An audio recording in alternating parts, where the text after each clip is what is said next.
Bases dropped on a Friday here at Soccer Down Here, Soccer's morning show. John, here you there. Thanks for hanging out with us. Here's the rundown for the morning. Michael Parkhurst is going to join us a little early. He's got to take the puppo to the vet. So we're going to catch up with Cap here in about 10 minutes and move the Friday free kick up about 15. And so hopefully everything's okay. We'll check and see if this is just a normal checkup and see what's going on there. But Michael's going to join us in about 10 minutes, and then it's going to be kind of leaning in toward Weekend Whip Around. Jason's going to join us in hour number 2 to kind of get the lowdown for his perspective on Atlanta United, with Minnesota United coming to town. First of 2 home games in a row. Minnesota this weekend, DC United next weekend, and we'll get to Jason's thoughts on what happened in the high school game, and we'll have get his thoughts about Atlanta United, anything else on his mind in hour number 2, and then whatever is on your mind this morning, Morning Alex. And we got stuff to discuss overseas. We got news of the morning. We've got all these kinds of things that we can get into. But opening kickoff, wasting no time. Opening kickoff brought to us by our friends at Kickoff Coffee and kickoffcoffeeco.com. There's your QR code for those of you who are watching, however you are watching us this morning, whether it's on the 280-character app, our YouTube channel, or on Twitch. And use that QR code. Don't forget, when you kick off your day with Kickoff Coffee, don't forget to use the code SoccerDownHere15. You get 15% off your purchase. They, in turn, take 10%, reinvest it in youth games, youth initiatives. Very, very cool stuff from our friends at Kickoff Coffee and at kickoffcoffeeco.com. All right, high school. Last night, we were at a completely, totally crazy game. And it was 2 undefeated teams for us on the air for match day 33 of 34.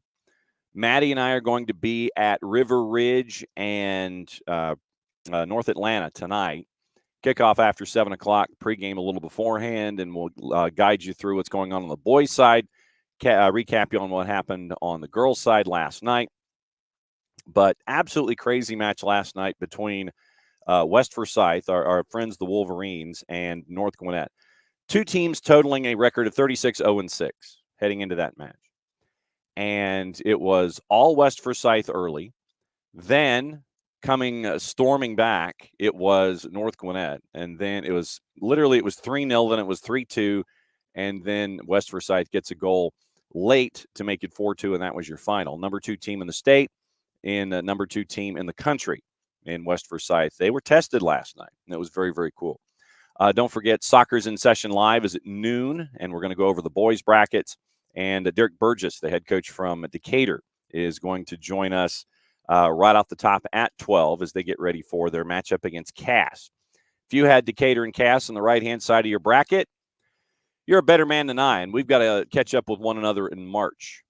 But Decatur and Cass, right-hand side of the bracket on the boys' side in their classification. Coach Burgess will join us right off the top. But it was cool to kind of see what was going on in all the other classifications yesterday and see who was advancing. Our friends at Social Circle advanced, and Coach Richardson is going to join us on Monday, and we'll catch up with her then as they're getting ready for their title game appearance against Paideia in Class A on the girls' side. But as we've done this season, and we've done Soccer's in Session Live, and we've done it throughout the playoffs on a daily basis, it's been fun to kind of take the tour of the state and catch up with all the stories that have been part of the playoff season, and then gradually working our way back into regular season. Got a package in the mail, and it's from Los Catch Dogs, from our friends at Jeff Davis High, and they sent a care package. So let me show you part of the care package, and I've also got to find out how to get things that are bigger, because my laundry skills are definitely in question. But Coach Lawson and the Catch Dogs sent us this. They sent us several of these. And Nick and everybody are going to really enjoy these. So this is from our friends at Jeff Davis, Los Catch Dogs, and their friends at Pallet One and Sun One Logistics that helped sponsor the club this year, boys and girls side. They had a great season. So shout out to our friends to Jeff Davis for the goodie bag. And here, by the way, is the 2-sided scarf from our friends at Familiar, a diehard. So diehard worked with our friends at Jeff Davis as well. And so you see here, if I could get it to work, if I could actually get my hands to work, I could show you what's going on. So this is the double-sided scarf from our friends at Jeff Davis. And you see, uh, Los Catch Dogs here. And what we'll do next week leading into the championships is I also wanted to catch up with some of our friends that we've made over the season and just see, even though they didn't make it to the last game of the year, what it was like for them to make the runs that they did and just to see what the seasons were like. So that is from our friends in Hazelhurst down in the Pinelands, Jeff Davis, region champs, home playoff matches, and going to PKs before they were eliminated in the final 8. And so it was a great year for Jeff Davis and Coach Lawson, and wanted to thank them for the goodie bag. It's always fun to get these kinds of things and to kind of share the state with the rest of the state, as we say. But no, very, very cool that you open your mailbox and you see that. And once again, thanks to our friends at Jeff Davis and Los Catch Dogs for being a fun story about the growth of the game. And so very, very cool there from our friends at Jeff Davis as they made it. They're chasing after parts of their part of their history that they haven't had the chance to chase after. So very, very cool stuff from our friends at Jeff Davis down there in Hazelhurst. Next week during lunch, when we're doing Soccer's in Session, as we're getting ready for the championships, what we'll do is we'll catch up with our friends and find out what the lessons are from this season. Even if you didn't make it to the last match of the year, what you learned about yourselves, what your players learned about themselves, those kinds of things. And so it'll be cool conversations next week for Soccer's in Session Live, presented by our friends at Kaiser Permanente. But yeah, so we know what the final matchups are going to be across the board on the girls' side, and we're going to learn the boys today. Maddie and I are going to be at River Ridge, North Atlanta River Ridge on the network. And so you say, well, how can I listen to these games on the network? Well, I'll tell you right here. Soccerdownhere.mixler.com, and you can do it one of two ways. That's the web address. So if you have your laptop or anywhere near you and you're stuck in an office or something like that, or you have a night shift, you can go to the website, soccerdownhere.mixler.com. Or, he said, what you can also do is you can go to your phone and you can download the Mixler app. That's me and the boss. That's the default photo there on the phone. So you can go to the Mixler app, download it, MIXLR, as it's spelled right there underneath me, right there. So you can go download the Mixler app, and you can see recordings anytime we're going live. You can see what's going on here, all this stuff. So MIXLR, download the app, iOS and Android. You can listen to North Gwinnett and West Forsyth, the crazy second half that we had last night, the Dalton McIntosh game on the boys' side that we had earlier this week to have that. Northgate and Jefferson. The girls' team last night went to PKs and loses to GAC in PKs. And so GAC advances on the girls' side. But soccerdownhere.mixler.com, that is the web. You can download the Mixler app, MIXLR, boom, boom, boom, boom, boom, right there. And you can listen to things tape delayed. You can listen to them at 2:30 in the morning if you're chasing after, you want to, you haven't had any sleep or anything. Then what you can do is you can go download the Mixler app. You can hang out in your kitchen and have people think that you're weird for listening for a match while you're just trying to have a glass of water at 2:30 in the morning. So listen early, listen often, listen live, listen on tape right there. That's the web. Or you can go to Mixler, download the Mixler app, and you can hang out and listen to all the matches that we have all season long. So once again, thanks to our friends at Kaiser Permanente for being fantastic sponsors and guides for us throughout the playoffs and throughout the regular season. Our exclusive partner and sponsor for our playoff activity, KP Georgia, Kaiser Permanente for all that is you. And it is, once again, great to have that partnership here with SDH and Kaiser Permanente, as they've been fantastic with us when it comes to what we'd like to do on a daily basis. And so thanks to our friends at KP and KP Georgia for hanging out with us. Our last match day of the year in the high school ranks, because everything hands over to the NFHS network after tomorrow, and they get the finals next week. But that doesn't mean we're not going to stop doing programming about it. But the high school programming kicks off later tonight with the semifinal or semifinals. Semifinals. Final four. It is River Ridge in North Atlanta, a little after 7 o'clock. All right, it's that time. Things had to slide because of visits to the vet. And we'll see what Cap has to say with visits to the vet coming up here in just a little bit, because it is that time here on a Friday for the special open and our friends from Beyond Goals Mentoring.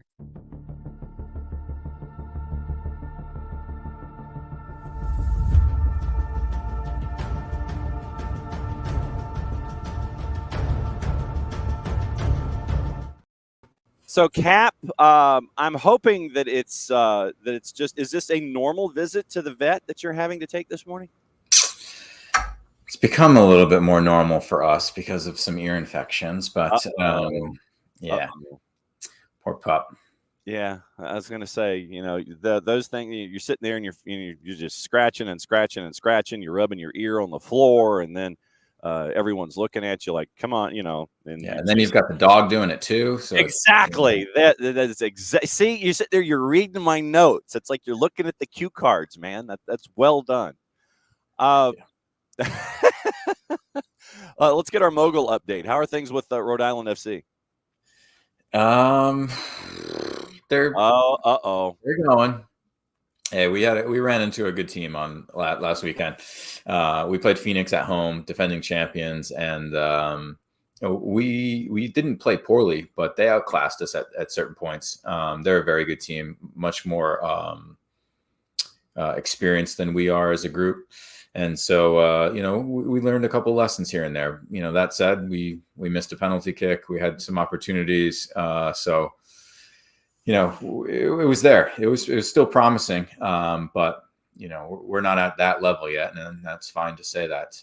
So we go down to North Carolina this weekend and play NCFC. And so, good challenge for us. Obviously a conference game. So, things are moving right along. I was going to say, so what have you been learning about the franchise idea from day one and all of the growing pains that are associated with it? Are you getting lessons as we go here, even though we're only a couple of matches into the season?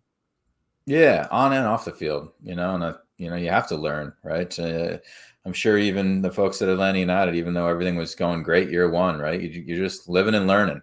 You don't really know what to expect all the time in certain situations. So, there's definitely a lot to grow there within the team on and off the field. And so that's what we're trying to do. Learn every week about who our fans are, where they're coming from, what they want to see, learn on the field of, formations and players and, the roster itself in general. So, lots of lessons. When it comes to mentoring and you and Greg doing what you're doing at Beyond Goals, now we discuss from time to time what you and Greg are learning as as mentors. When mentees come to you, is it out of frustration of not knowing where to go with a certain pathway? It's like, okay, I think I'm doing things well, but then I'll hit a brick wall. I don't know where to go from this particular point. Is it reaffirmation of the path that they're taking? I guess, is there a percentage of how much of this is reinforcement and how much of this is absolute learning from mentees? From the feedback that you get, do you have any idea as to what those percentages are coming into a situation with the groups that you're able to handle? Yeah, it's a good question. I'd say that the biggest thing that we see from mentees coming to us is a lack of consistency and dealing with bigger games and pressure and not playing as well in those moments and being nervous and how to deal with that. I think that was probably a good, I don't know, 30 to 40% of mentees coming to us. That's what they're looking for. A lot lately have been pathways as far as college, right? Is the outreach correct? Am I shooting too high? Am I shooting too low? Should I be looking at D2 or D3 or, what levels of D1 and how to approach those conversations? And So we getting a lot of that right now, which has been awesome. So yeah, definitely a mixed bag, and which is exciting for us, because then it's not the same conversation over and over. Well, and so because the landscape is as big as it is these days, where and you mentioned it, it's NAIA, D3, D2, Group of Five, Power Five. Do I go overseas? Do I do these kinds of things? I mean, it's and to be able to take it on a case by case basis. Obviously, it's challenging and fulfilling, I would imagine, for you and Greg to have all of these different angles to be able to discuss. And the pathways are far larger than they were when I know when I was younger, back in the days of the 1870s when the sport was just starting. And for you, you had a couple of different ideas. How do you gauge pathway and proper place, and maybe you should do this instead of this or go here instead of here with all of these different pathways that are available? Because like I said, we just mentioned college, NAIA, D3, D2, so 5 different pathways at least when it comes to college. Then there's overseas, then there's possibly going to someplace in between. How do you navigate the idea of, okay, well, maybe this person should go here and this person should go here? I mean, that's an interesting challenge that you and Greg have to tackle too. Yeah, totally. And obviously it's all individualized, right? It's like what works for one isn't necessarily going to work for another. And yeah, it's a balance. And I think that what goes into it, a few things are: one, obviously talent level and where is this player. But aside from that, it's maturization, right? How mature are they for their age? Are they ready to take that next step and go there? Will they have success if they do, on and off the field, just maturity wise? The support system. What kind of support system do they have? And is it a supportive system, or is it this is what mom and dad wants and the kid's kind of going along with it, type system? So balancing those types of things kind of helps me give my best guidance as to what I think will be most successful for the players. And hey, there's a lot of what we try and tell them is, if it's going to work out, it's going to work out, right? It's like you can choose this pathway or that pathway, and that doesn't mean it's set in stone, and that doesn't mean that you're bound for a certain end point, right? That end point is still moving, and it's still up to you and what you do along that pathway, right? We always use examples of Chris Wondolowski, Justin Miram. Obviously now that there's kids turning pro at a really young age, now there's guys going to USL and then going to MLS. So there's just so many different ways to get to the same place in the end. But even lower than that, right? It's just finding the right fit.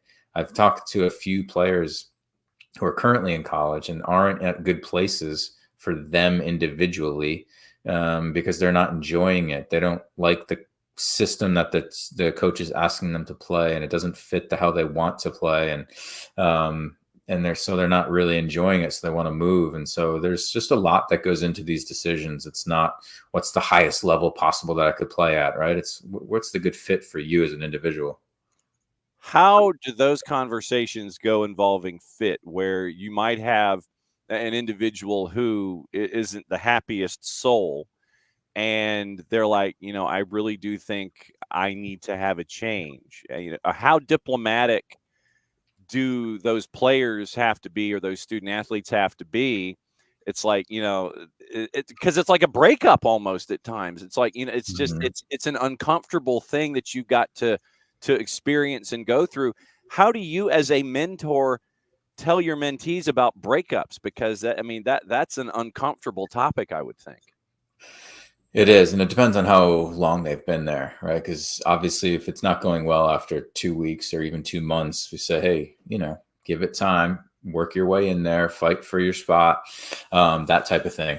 I was in that situation in Germany, right? When I got there, the coach, I could tell, was not a fan of me, but, hey, I'm going to fight for my spot. I'm going to really work at it. And, then after 6 months, then I knew, okay, this is not happening for me here. So I needed to move on for my career. So that's the kind of the question there is like, okay, what's the situation? Why do you want to move? Is it something that's within your control? Can you help out? Because the grass isn't always greener. We've seen that before with players moving on. It doesn't always work out just because you move on. So yeah, again, it's delicate balances, and it's kind of assessing the situation that they're going through. How much of learning? I mean, you've dealt with, obviously, you mentioned Germany, so you've dealt with breakups before. Is it any different today with today's athlete slash student athlete when it comes to how you handle things? Do coaches, in your observation, do they want you to be direct about it? Do they want it's like, look, I need you to be upfront with me as soon as possible so we both can make a decision that's best for us? Or is it, one of those where you've got to learn how to be diplomatic about it, but be direct? It seems like there are buttons that you've got to push in here, but I don't know how coaches these days respond versus, the days when we were growing up where it's like militaristic and, you will do this and you'll suck it up and these kinds of things. How different are coaches to listening these days? Well, there was a reason you were brought in here in the first place and you have to adapt to this versus, okay, there was a reason you were brought in. This isn't working out. It just seems like is the vibe any different from when you were dealing with things, say, in Germany, maybe? Yeah, I think in general, this younger generation of coaches are more open to conversations, dialogue, people management. Yeah. I think that's a huge part of coaching a team nowadays, especially at the higher level. I mean, every level, honestly, is man management, right? Person management. It's so important, and these conversations go into it. That said, especially as a younger player, if you're a freshman or a sophomore or a young pro, like sometimes coaches do things to test, right? And see how resilient are you? What's your attitude when you are on the bench or things aren't going your way? Or yeah, I do get into you at practice in front of the group, right? What's the response, right? Because coaches know, like in games, you're going to be in tough spots. You're going to be tested. You're going to, hit a wall. You're going to lose a one-on-one. You're going to get embarrassed at some point. You're going to make a huge mistake, right? And what's the response going to be? So, I think there is that will always be there because that's part of sports is that reaction to failure, because failure happens just so often within sports. And that's an important part of it. It really is that reaction. And what type of person are you to show up against that, those moments of resiliency? Even if the coach is a good man management, I think that's still an important aspect of things. How many of your mentees, or even just not even your mentees, but how many folks do you and Greg see in your orbit that still might have to learn that lesson these days about being resilient? Because they might have had everything might have been easy to a point. But I think that sometimes it might get lost on a student or a student athlete that, okay, you were great at that level. I mean, you might have been great at U13 or U14, but you get to U16 and now you're just a part of the pile. Mm-hmm. You get to U16, you're great. All of a sudden you go to U17, U18, and then once again, you're a part of the pile all over again. You're fantastic in high school. You get selected to go to Wake Forest, and you get to go to Wake, and you get to do things in the ACC, but then you realize, I'm back in the pile again. How much realization is there with your mentees? It's like, I'm fantastic. Everything's fine. I got nothing to worry about. And then there's that realization of like, I'm one of a group all over again. How many folks do you have to sit there and go, dude, you're part of a group. You've got to prove yourself all over again, with this next stage in your career? Yeah, most. And that doesn't surprise me because, I'll give you an example from my career in a second, and that's why we try and encourage that we are not just resources for people that are struggling, right? We are also resources for those who are on top of things, because those players have not struggled yet, but it's coming, right? Because it will come to everyone at some point in their career. And it's very important that these younger, especially high-level players who have been at the top, and then turn pro are all of a sudden challenged in a way and at the very bottom of the totem pole for the first time. And how do you deal with it? Right? How do you deal with playing with the second team or being on the bench for the first team, but playing games for the second team? Or, you're just not in the spotlight, and guys don't care that you've got the newest Nike cleat or whatever you're driving or any of that stuff, right? It doesn't matter. And, that's what we try and prevent. And that's where I think sometimes, even at Atlanta United, and we work with their academy, that we've got players that say, and families, we don't need you. We don't need you. We're good. And, that's the way it is. And it's not just obviously Atlanta United, it's everywhere. Yeah. Right. But we don't want to be viewed as, hey, if you're going to talk to Greg and Parker, you've got a problem. Like, no, that's not the case. We're trying to help open the eyes to things that might come down the road. Because the example from my career is, I had great success at Wake as a center back. Then I turned pro and I had great success as a pro in New England, 4 years starting as a center back. Then I went over to Europe, and a few months in, coach wanted me to play outside back, and I fought it. And I was like, no, I'm a center back. I want to prove myself as a center back. So I kind of half-assed it, and it didn't work out, obviously, as an outside back at that point. Moved me back to center back. I was in and out of the lineup.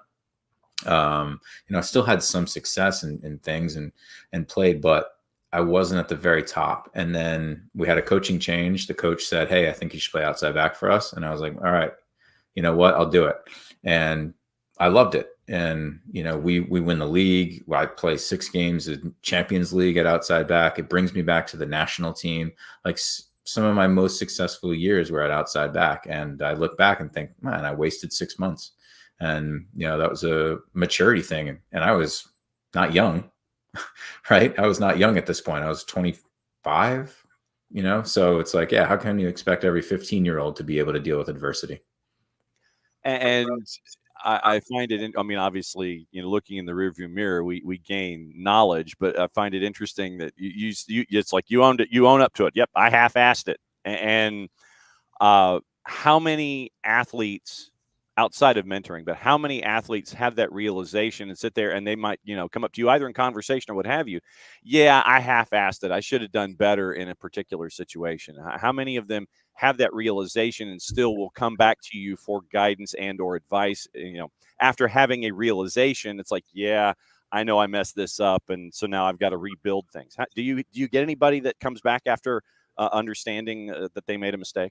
Not too many yet. Although there are some that don't admit to half-assing it, but we have conversations about playing different positions and what's the reaction to when coach puts you in a different position and asks you to do things, and we can get the sense of what's going on, right? And we talk about, like Alex is saying, Gressel's pathway, right? He's played all over the field, striker in college, and winger and center midfielder and outside back. And it's like, people view it as, do I need to be a specialist in one position? Is that more important, or is the versatility more important? And I will always say versatility, because you never know where you're going to play. It just, people change positions all the time, even at the highest level. We've got Weah on our national team playing outside back. He's a winger, right? It's just, you need to have the versatility, and the younger you can have it, the better. Now, I was going to say, because when you're in a national team situation, you only have a fixed number of roster spots for a competition. And the more versatile you can be, the more you can help out in a pinch. It's like, dude, I need you to play left back today because somebody's injured. Mm-hmm. Okay, I can do that. You raise your hand, you sit there, and it's like, yep, I can do that. I'm in. Being versatile, lends itself to those opportunities that you might not have either way. If you're just thinking about things in a straight line, there, if you work out in 3 dimensions, you might get tapped a little sooner than otherwise for someone that just has the pathway that's like this when it comes to their thought pattern. Totally. You and Weah, it's just like bang, 3 dimensions, how it goes. Kevin Sullivan, since you mentioned youth, how young do you think is too young to sign a massive kind of a contract? I mean, I know that things are different with athletes and student athletes today. But every time I see somebody signing a contract at 13 or 14, I just have a Freddie Adu flashback. Just kind of drifts this black cloud over me without any really empirical evidence. But I mean, dude signs a contract at 14. He's going to be going to Manchester City when he turns 18. If things continue to work their way out, it might end up being a financial windfall for a rival club for you in the Eastern Conference of Major League Soccer. How young do you think is too young to have attention heaped upon you like this? It's a tough question, John, because, whether he signs a contract now or not, there's still so much attention just because, he's on youth national teams, and these MLS next games are televised now, and there's just so much scouting at this younger age, right? So he was bound to get this attention. Shoot, I've heard of him for over a year now, right? And I'm not watching a ton of youth games, but he was going to get that attention no matter what. I think what's most important is from learning from the Freddie Adu situation is after you sign, right? What is the approach from the club? What's the approach from the family? Like, still treating him like a 14-year-old, and, responsibilities and youngest guy around. And hey, you're not king of the castle, right? Freddie Adu was king of the castle at 14, right? Even the way that MLS treated him and what he had to do and the appearances and all this stuff was heaped upon him. And so I think it's different now, where, you can hopefully still be a 14-year-old in some ways, and not expected to carry the torch or play a significant role right now, and just grow and enjoy and still love soccer. What are the ages of your youngest mentees these days with you and Greg? The youngest, well, I've talked to an 8 or 9-year-old before, but I think that's too young, just to have conversations and sit there and attention span and stuff. 10 or 11 is kind of the youngest that can actually sit there and get things and ask questions, and some of the video stuff they enjoy. So that's on the young side. Do you end up doing more videos the younger the individuals are because of how they might, because of, the PS2, PS3, PS4 generations, or they're used to playing games and interacting and these kinds of things? Are you finding that you and Greg are doing more video the younger that you get, or is that just a staple across the board? No, I definitely try to keep it more interactive and video and pictures and charts, and just, keeping it moving faster with the little, smaller kids, just because the attention span. Shoot, I've got a 12-year-old. I get it. I can't imagine him sitting in front of a computer talking to somebody for 30 minutes straight with them just like this, right? Without any, hey, let me show you this diagram. Let me show you this little video type thing. Do you ever use the family Parkhurst or the family Garza as as like your test pattern? It's like, well, let's try that. Let's try it out on them and see if it works. Or do they give you feedback when it comes to, no, Dad, that's not how we do things. That's not how we consume things. Do you get advice, or do you use them as part of your test pattern as to what may or may not work? The only thing that I use them for, John, is an example of kids don't listen to their parents. So let me help you with your children. Because my kids could definitely use some of the things that we talk about. But they either think I'm full of what, or they just don't want to hear it from Dad. So no, John, I don't ask them for feedback because it's in one ear, out the other with those two.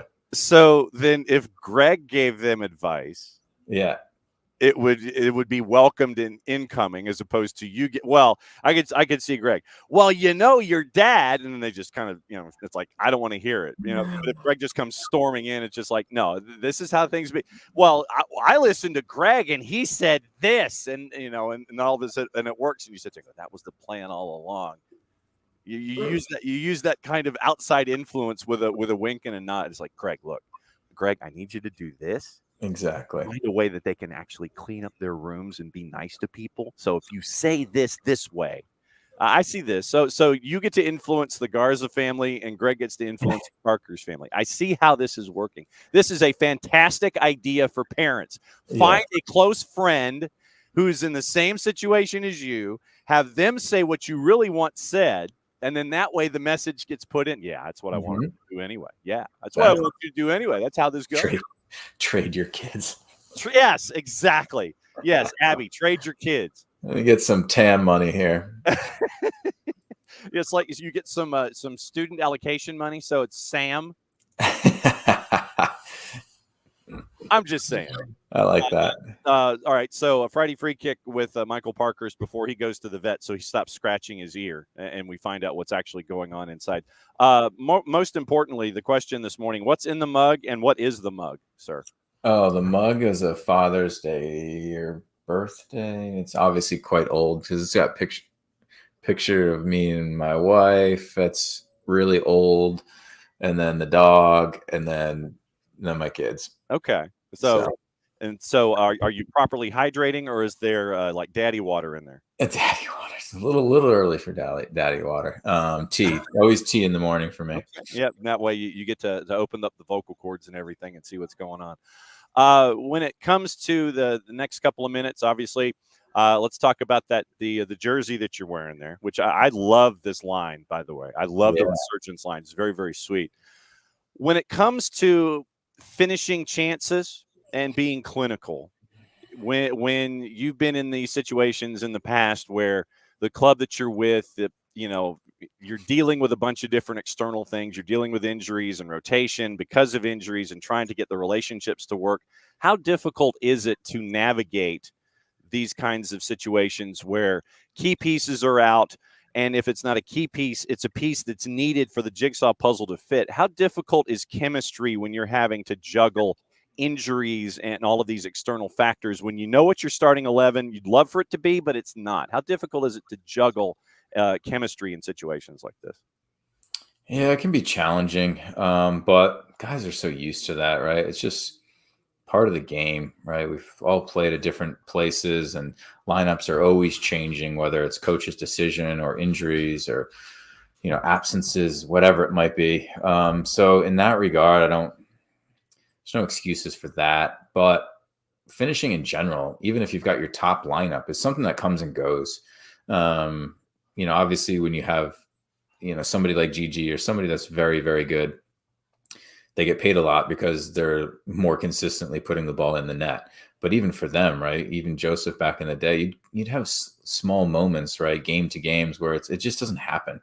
Most importantly, are you still creating chances, right? That's the biggest thing, because they'll eventually fall. And you just hope over the course of a season it kind of levels itself out with that XG. Kind of, are you hitting it, or are you way below or way above some years? I just got distracted by Dell's comment. Wow, that's what happens when the battery are in the barn. That's how this goes. So yeah, you just hope like, hey, now hopefully Gigi's back this weekend and things fall back into place. But yeah, I need to pile up some wins here.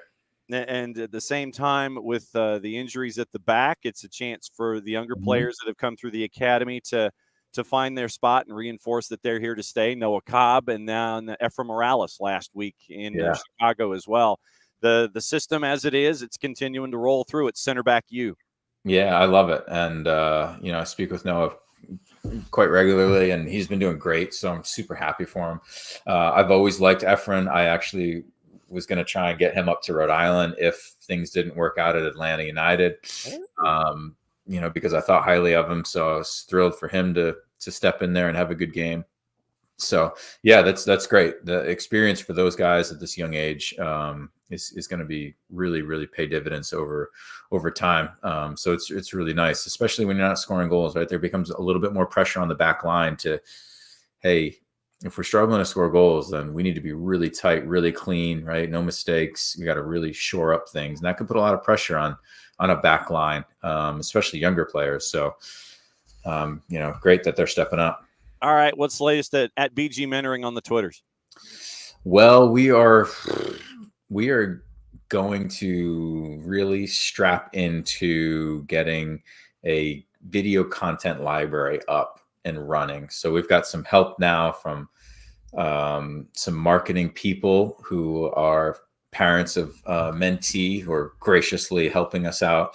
And so, yeah, we're really focused in on trying to provide something for not only a different price point, but also for people with kids that don't want to sit in front of a computer and talk to somebody who might be too shy or anxious or whatever. So just having other options out there. So really trying to put something together that's available.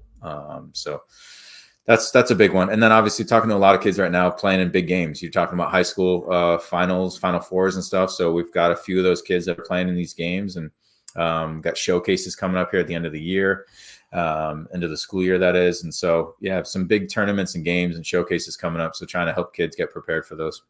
And Abby's like Open Cup on Tuesday thoughts. Just don't mention Charlotte Independence to Michael Parkhurst. Yeah, it would have worked out crazy if at Rhode Island won, we would have played Atlanta, which would have been cool. That would.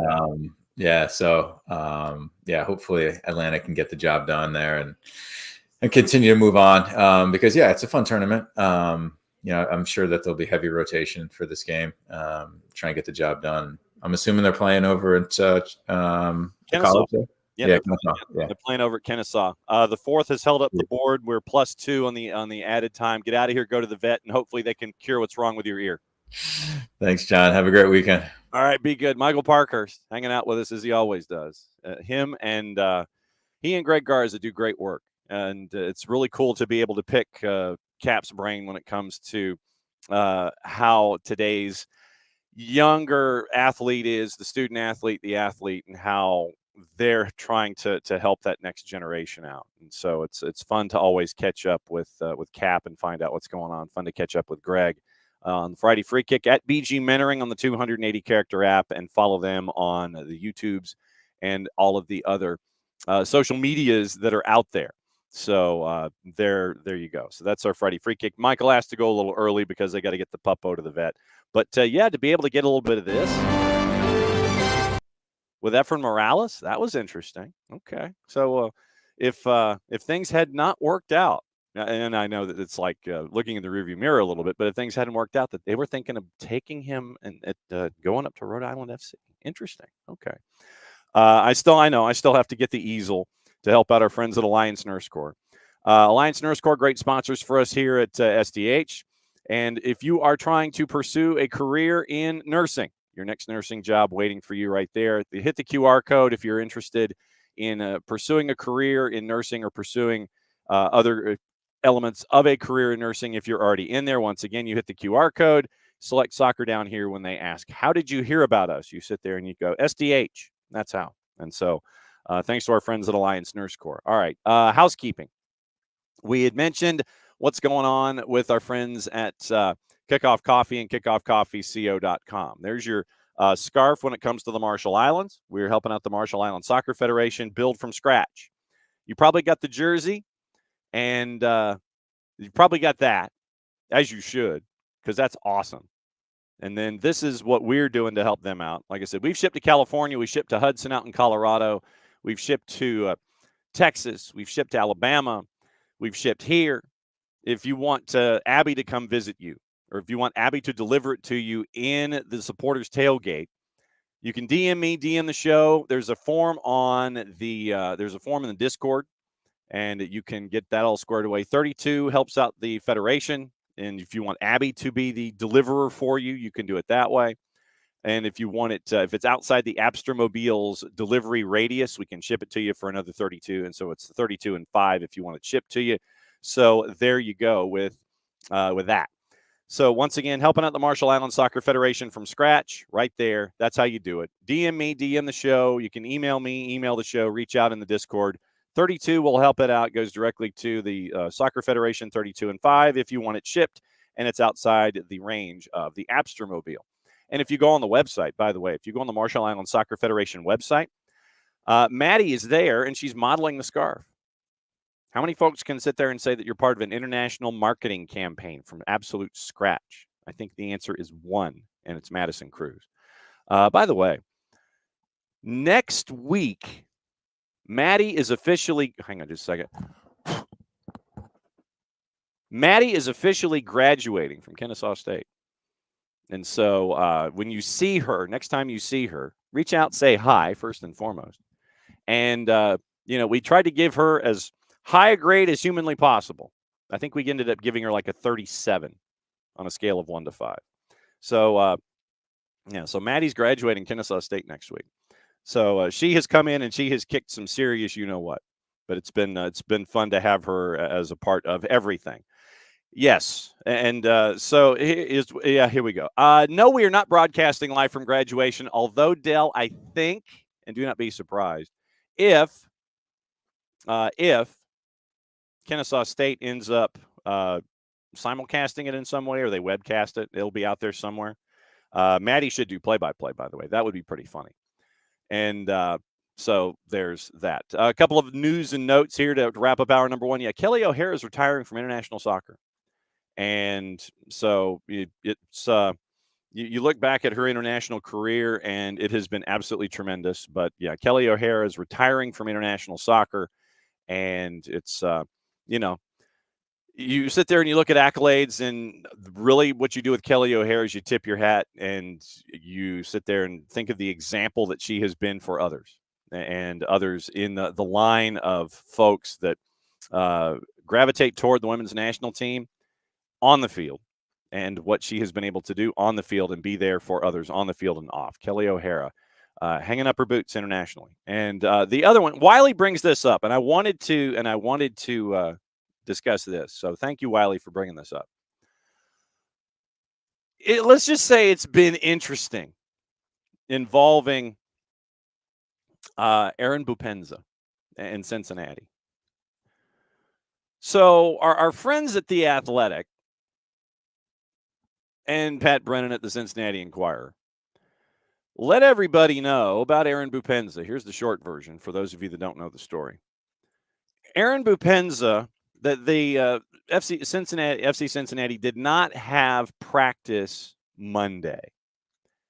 And so it's been interesting out of Cincinnati with reports and all of this, and you're going, so what in the wide world of sports is going on involving Aaron Bupenza? So here's what's going on with Aaron Bupenza as word began to kind of trickle out. Once again, Pat Brennan, Cincinnati Enquirer, plus our friends at The Athletic. And what was it that we always say, when there's more than one reporter on a byline, you know something's going on? Two reporters at The Athletic and Pat Brennan. Aaron Bupenza, and this is the wording from The Athletic, suffered a broken jaw during an altercation outside a bar in the early hours of Monday morning, according to sources briefed on the situation. The team announced Bupenza would undergo surgery yesterday. They announced it for a broken jaw due to an off-field injury, in quotation marks, and he's going to miss 6 to 8 weeks.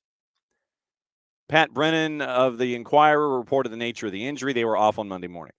Of course, FC Cincinnati declined to comment further, and the Cincinnati Police Department has not responded yet to the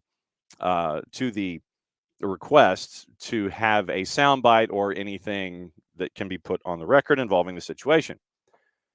Bupenza, even before the broken jaw, according to Bogert Maurer et al., Cincinnati was ready to move on from the DP this summer, look for a transfer.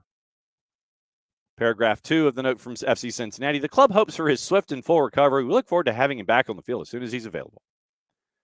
Suspended by Cincinnati for disciplinary reasons, also sent home from the Gabon national team in separate incidents last fall. This season, 3 goals, 13 appearances, benched the last 2 games, which Cincinnati won. $7 million transfer from Al-Shabaab in the Saudi League. Bounced around during his professional career. 8 clubs plus Bordeaux B at the age of 27. He's already played for 8 clubs. Most games he's featured in a single club is 38 with Hatayspor. 46 goals, 79 appearances. So, Aaron Bupenza, name just rolls off the tongue. Pat Brennan on the 280 character app Cincinnati police confirmed to Brennan he was punched in the face by an unknown suspect, causing physical injury. 2 a.m. Monday at Rusconi's. So let's find out. Let's find out what kind of an institute. Rusconi's. Yeah, Rusconi's. So is it Rusconi's American Kitchen in Cincinnati as well? And why are they open at 2 a.m.? So Rusconi's in Cincinnati, Rusconi's Bar and Kitchen, Friday through Sunday, open 2 p.m. to 2 a.m. Because I was going to sit here and say, if it's the Rusconi's that I'm staring at on the IG, Monday through Thursday, they're open 2 to 10. Friday through Sunday, they're open 2 p. to 2 a. So Rusconi's Bar and Kitchen. And so Celebrity Chef helps revamp Rusconi's in downtown Cincinnati, so it's a pizza joint. It is apparently a pizza joint in Cincinnati where this happened. West 6th. Let me see if this is, in fact, the same one. So West 6th Street. Rusconi's Cincinnati, West 6th. Rusconi's Pizza, Rusconi's Bar and Kitchen. Yep, noon to 2. Rusconi's Pizza, Cincinnati, West 6th Street. So he goes. So Aaron Bupenza goes and gets a slice, maybe more, and so guy wants a slice. He's hanging out at Rusconi's. Rusconi's is shutting down at 2 a.m., which is closing time, morning forecast. And something happens, and Aaron Bupenza is punched in the face by an unknown suspect, according to Pat Brennan at the Cincinnati Enquirer, causing physical injury, which happened to be caving in his jaw, which means that he had to have it readjusted and is going to be out for 6 to 8 weeks. So if FC Cincinnati is losing patience with Aaron Bupenza, and they were, as was the Gabonese national team, maybe there's a reason that Aaron Bupenza has played for as many teams as he has in short order across the planet. But he goes to a pizza joint, which was closing at 2 a.m., and something happens, and one thing leads to another. Thank you, Cy Kiernan. Here's his rundown of where he's been. CF Monana for a year. That was in his home Gabon. Bordeaux B for 4 seasons. He'd only played in 20 matches. Didn't play at Bordeaux. 20 at Bordeaux. Loaned out to Pau. Then loaned to Pau B in France. Pau FC. Gazalech Ajaccio on loan. Tours on loan. Tours B on loan. And Firenze on loan. Club Desportivo Firenze, Portuguese football club, second tier of Portuguese football, Liga Pro. So in the 4 years he was with Bordeaux B, he's loaned out 1, 2, 3, 4, 5, 6, 7 different times. Didn't play for the parent club. 24, 34, 35, and 21, 56 matches in 4 years. Being loaned out while he's under the umbrella of Bordeaux B.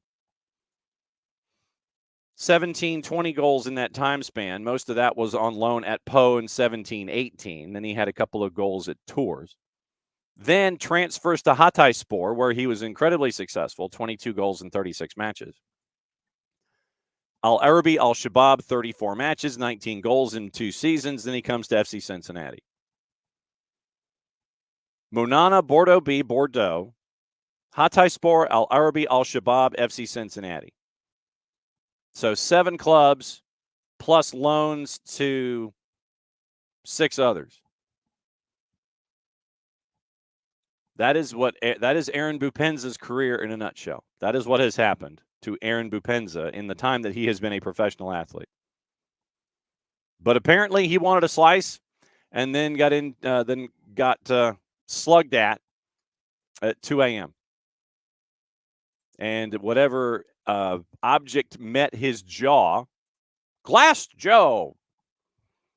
I don't know how. I don't know the rate of speed with which object hit Bupenza's jaw, but he's out 6 to 8 weeks. And according to our friends at The Athletic, FC Cincinnati was kind of ready to move on. And this might be the other reason to do so. $7 million on a transfer to bring in Bupenza, and he's frustrating the ish out of you, and you might have had, and if you think about it, if you look at the billable hours in this situation, if it is shown that there was some kind of an altercation, I'm sure there's a clause in the contract that FC Cincinnati will sit there and say, no, we're not going to pay you anymore. You may leave. And then you will have more billable hours, and you'll come up with some kind of a settlement. Aaron Bupenza will find elsewhere to go, probably back in the European continent. And Dell is already listing a particular suspect in that particular case. So we'll see. We'll see what other details come out in this situation, and we will see. We'll see how it works. But yeah, Aaron Bupenza will be on the sidelines and probably having a lot of more liquid intake when it comes to his sustenance over the next handful of weeks, as opposed to what he had been doing previously. He will not be getting a slice at Rasconi's because I don't think he will be allowed to have his jaw working in that manner where he can enjoy a slice of pie. So yes, Rasconi's and Aaron Bupenza. I don't know if Bupenza will be allowed back. That's it for hour number one. Jason's going to be coming up here in hour number two, and he will discuss what's on his mind. We'll look at Atlanta United. We'll look at Minnesota United coming up, what the week of practice was like, and what it's going to be going up against a team in transition in Minnesota United. Eric Ramsey, at the age of 32, has players on a roster that's older than he is, and he likes to do things with speed. He likes to press, and he likes to just have them run. He likes young guys. He's going to have some decisions in the offseason, but he and El Ahmad, the chief soccer officer, are going to have some decisions to make. Teemu Pukki's been coming in off the bench because he doesn't fit the MO of what Eric Ramsey wants to do. So we'll see what happens with guys like Boxall and Teemu Pukki in the offseason and how Ramsey gets to juggle them right now. They're above 500. They're fourth in the West, above 500 on the home, at home and on the road. So we'll see what Jason's thoughts are about what's going on with Kevin Sullivan, 14-year-old signing a contract. What else is going on around Major League Soccer and Atlanta United with Minnesota United coming to town. First of a 2-game homestand coming up in short order. Minnesota United, then DC United coming up next week. Important times for Atlanta United right now in the Eastern Conference, which is a logjam. We knew it was going to be a logjam. So we'll see what his thoughts are on Minnesota United. Also, it is we can whip around patent pending, trademark coming sooner, hopefully, rather than later. And then we'll go through all of the juice boxes and let you know what's going on, what our thoughts are on Friday, what your thoughts are, especially when it comes to Atlanta United. So the thoughts that you've got coming into this particular matchup. Abby is reminding us, she reminded us yesterday that if you're going to be in the lower bowl, if you're going to be in the supporter section, get there early and be at your seat, because apparently you're a part of the TIFO this week. So really I'm looking forward to seeing that, because I always like the fan interaction and the fan involvement aspect of it, where it's more because remember when we had, I want to say there was the full bowl and everybody had the shiny pieces, the shiny paper, and you sit there and you wave it and you're all a part of your own massively large TIFO. Those kinds of things are really cool. So I can't wait to see what it looks like with fan involvement this time around, as you are the TIFO. Sounds like a TV series that they'd have on TLC. You are the TIFO. So you are the TIFO, and so get in your seats early. I had the load in last night, so Abby's pretty excited about it. And as you should be. Looking forward to it. Very, very cool. All right, to the top of the order. Morning, Alex. And Tommy, the answer is no. Does Parky age? The answer is no. And the only way, honestly, that you can tell that Cap has turn numbers on the driver's license is when he has the 5 o'clock shadow and he tries to look like, Sonny Crockett in Miami Vice. After X number of days, when he gets all scruffy, the salt and pepper in here, that's when you can tell that he has. So there you go. Morning, Abby. Wiley's reminding me PS5 is out now and has been for a while. Shows you how much I do when it comes to video games. PS2, PS4, PS5. I know B button, and that's really about it. Yeah, Abby. Funny how everyone says your children are so well behaved. But for you, nope. Exactly. Your kids at home, it's a lunatic asylum. Folks from the outside come to visit. Oh, they're so well behaved. They must be little angels. And you're sitting there going, Absolutely true. Well, and Abby, what I was discussing the idea of trading your kids, it might be just it's not even if you're trading your kids, but just the idea of getting advice. Like if you tell your best friend, like I said, if you had Parky talk to Garza, hey Greg, I need you to do this. Can you tell my kids that it would be great if they did A, B, C, and D? And then Greg tells them, it'd be great if you did this for your mom and dad. And then they did it. And then, you're like, Cap is like, yes, I wanted to be that way all along. All along, that's what I wanted for my kids. And it just took outside influence to do it. Hour number 2, and it's time to bring in Jason and find out what's going on. We were talking about undue influence and possibly how to, if you were a parent, how to influence your kids to do what you actually wanted. And we presented the idea to Michael Parkhurst to have Greg Garza talk to Michael's kids and have Michael talk to Greg's kids to get done what you actually wanted to get done in the first place. Sometimes that can work. Sometimes that can lead to bad things. You never know. No, that's true. And so Abby was mentioning, well, maybe you should just trade your kids. Wow. Put them in the transfer market, huh? Yeah, yes. Put them in the transfer window as long as it works. I want to start with last night and match day 34 for the SDH game of the week. And it was our semifinal on the girls' side, and it was rough and tumble first half, and then it went off the rails in the second half with North Gwinnett and West Forsyth. Yeah, first time we'd been to West Forsyth, one of the up-and-coming programs on the girls' side for sure. It was a weird one because the first half, West Forsyth gets the goal from a penalty and feels like they're in control for the most part. North Gwinnett did have some chances, but first half, it was just okay. It felt like the Wolverines had it, but didn't really know where it was going to go in the second half. And then the second half went off the rails. A ton of goals in the second half. It was 1-0 at halftime, and it ended up 4-2 West Forsyth. But they went up to 3-0, and it looked like it was game over. I mean, you go up 3 goals, and you think it's done.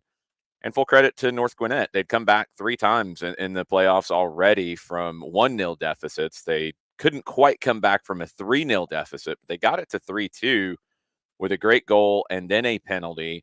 And then you have to flip the credit back to West Forsyth because, we've talked a lot this season about momentum and how it swings and how you manage it. A lot of times when it swings against you that hard, when you go from 3-0 up to 3-2 up and you can feel that pressure, you see teams buckle. West Forsyth didn't, and they were able to flip it back, get that 4th goal, and from there it was pretty much academic that the Wolverines were going to advance. You end up also with GAC and Jefferson. The match before that, we were up at Jefferson. GAC and Jefferson, familiar folks to one another on the field. GAC takes it all the way to penalties before advancing. I mean, it's you end up with familiar names making it to the finals on the girls' side, but sometimes it took a while for the result to happen last night. Yeah, we had penalties in a few matches. Walton and Buford being another one. Buford, the top team in 7A. Challenges. I mean, look, you're at this point in the season where there's not a whole lot between a lot of these teams, and I think we've seen this year sometimes the bracket, because it groups teams by region. Sometimes like half of the bracket gets stacked one way, and we've seen it. I mean, go back to 5A boys, when you have Dalton and McIntosh and Midtown all in the same area of the bracket, somebody's coming out of that, but only one. And then the other side, it's some teams that you'd be a little surprised that are there. It's Cass, it's Decatur. Tucker was in the quarterfinals. Chattahoochee was in the quarterfinals. So it's always a little bit of a crapshoot because of the way that you break out the brackets. You don't have like an overall seeding set up here. So sometimes you get some really good matchups in earlier stages of the tournament. And I think on the girls' side last night in semifinals, we saw a lot of very evenly matched up games. Tonight for Maddie and me, Maddie and me, it is North Atlanta River Ridge. River Ridge, we visited them a couple times this season, and it's another test for them. North Atlanta, you'd mentioned North Atlanta knocking off Johns Creek. Not an upset, but kind of one of those where you sit there and you go, huh, okay. Yeah, North Atlanta's been on the cusp of a few years now, and this is a pretty big breakthrough for them. Johns Creek was one of the top teams in 6A, and a lot of people had them in River Ridge, odds-on favorites to be the champion. And North Atlanta crashed the party. River Ridge will be seen as the favorite. They've got home field in this. They should get through, but North Atlanta is going to be playing with a lot of confidence after knocking off Johns Creek, who, a lot of people had kind of when you look at the top 4 teams in the state, Johns Creek, for most people, was in that across all classifications, along with River Ridge and then McIntosh and Johnson. So for North Atlanta to get that done, it's a big win. Can they continue on and have an even bigger win to get to a state final?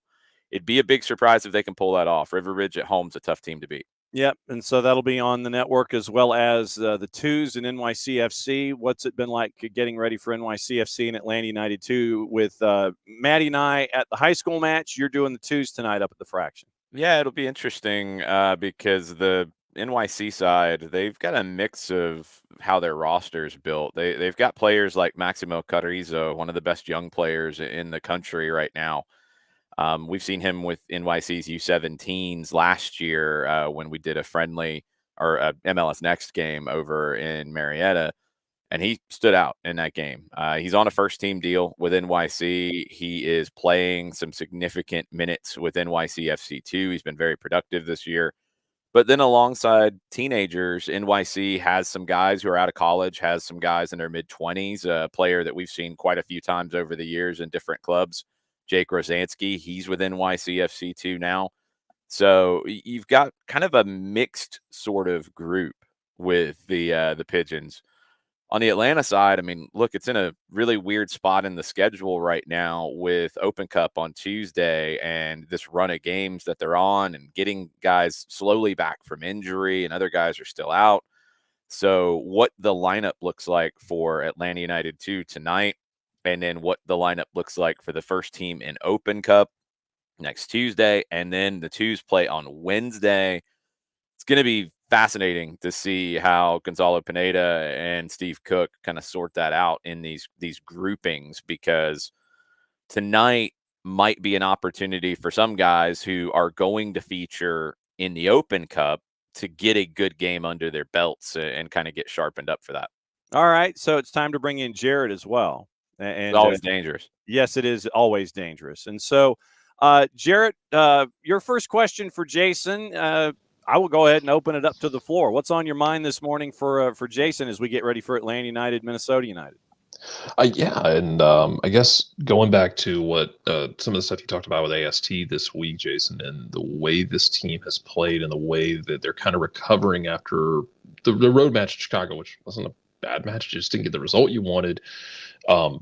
How do you come out locked in on this one so that you don't run into a situation where you drop points for this game because you're still thinking about the points dropped in the last game? Yeah, I'm not worried about that with this team, honestly. I think there's been some questions about mentality, and we talked about it in pretty specific terms when we're talking about the Philadelphia and the Cincinnati games. Not mentality to me, but momentum and how you manage it. That's different. I mean, that's not the same thing. I think the mentality in this team is good. I think the attitude and the feel inside the team is very good. I think when you have some of the new faces and some of the maybe emerging faces in terms of leadership in this group, not worried about that. I'm not worried about them dwelling on Chicago or even dwelling on the Philadelphia and Cincinnati games. I think it's just down to capitalizing on opportunities, and it's just down to converting. And look, it's the hardest thing in the game. I mean, it's we can sit here and talk about, like, well, they got to do this and they got to do that and they got to do that. Go back to the Chicago game, even on a game where they played all right. I mean, could they have been better? Could they have been sharper at times? Yeah. It's on the road, which we see this happen all the time where teams are not at their sharpest or not at their best. You had some different faces in. You had Yakimakis getting back into the team. So were they at their best? No. Did they produce enough chances to win? Yes, absolutely. Did they prevent enough chances to win? Absolutely. They didn't allow a shot on goal. It's a game you got to win. So it's at that point. I'm not worried about mentality, honestly. I'm not worried about anything from the past affecting them. They just have to find goals and they have to continue playing defensively the way that they've played. I don't chalk up the goals they've conceded, which they haven't conceded that many. This is the best team in the league in terms of goals conceded. I don't chalk it up to mentality, and I don't chalk up the misses to mentality. So I really think it comes down to managing momentum, and I think they did a much better job with that in Chicago. Anytime Chicago started to get things going, it felt like Atlanta intentionally slowed things down, which I like.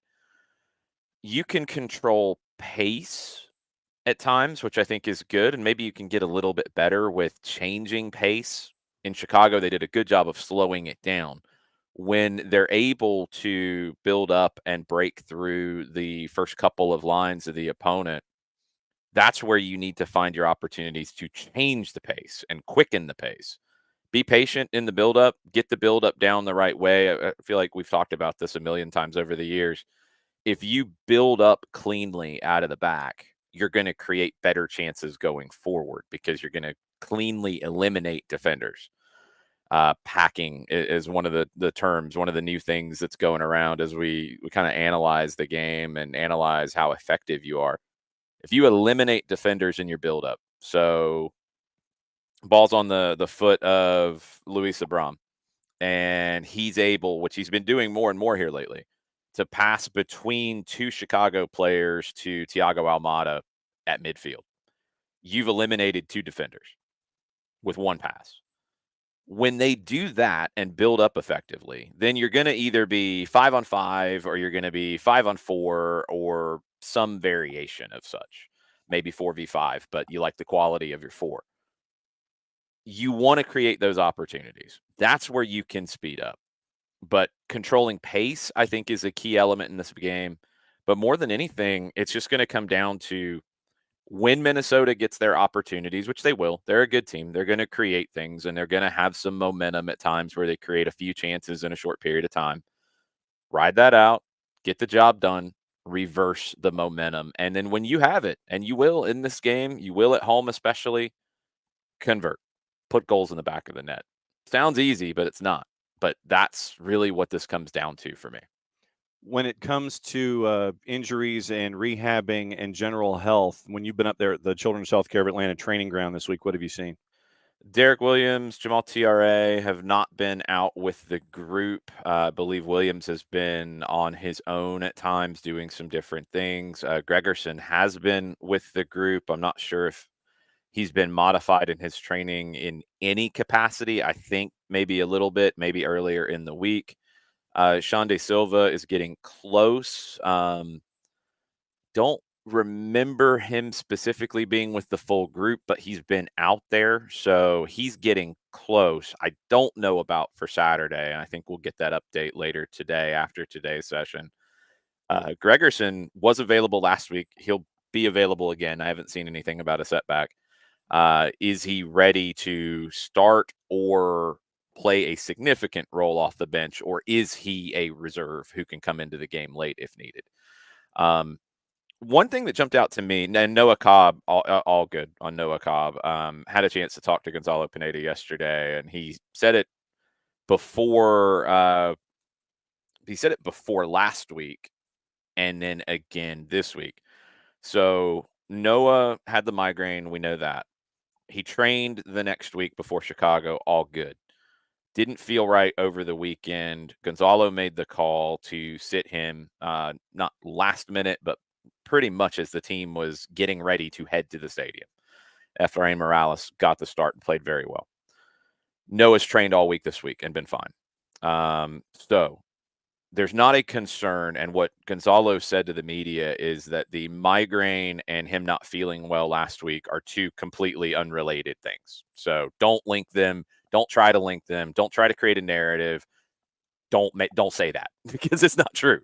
They're not related. It's bad luck that he had an issue with illness, and I don't know specifically what kind of illness, but he had issue with illness after leaving a game with a migraine. They were not related.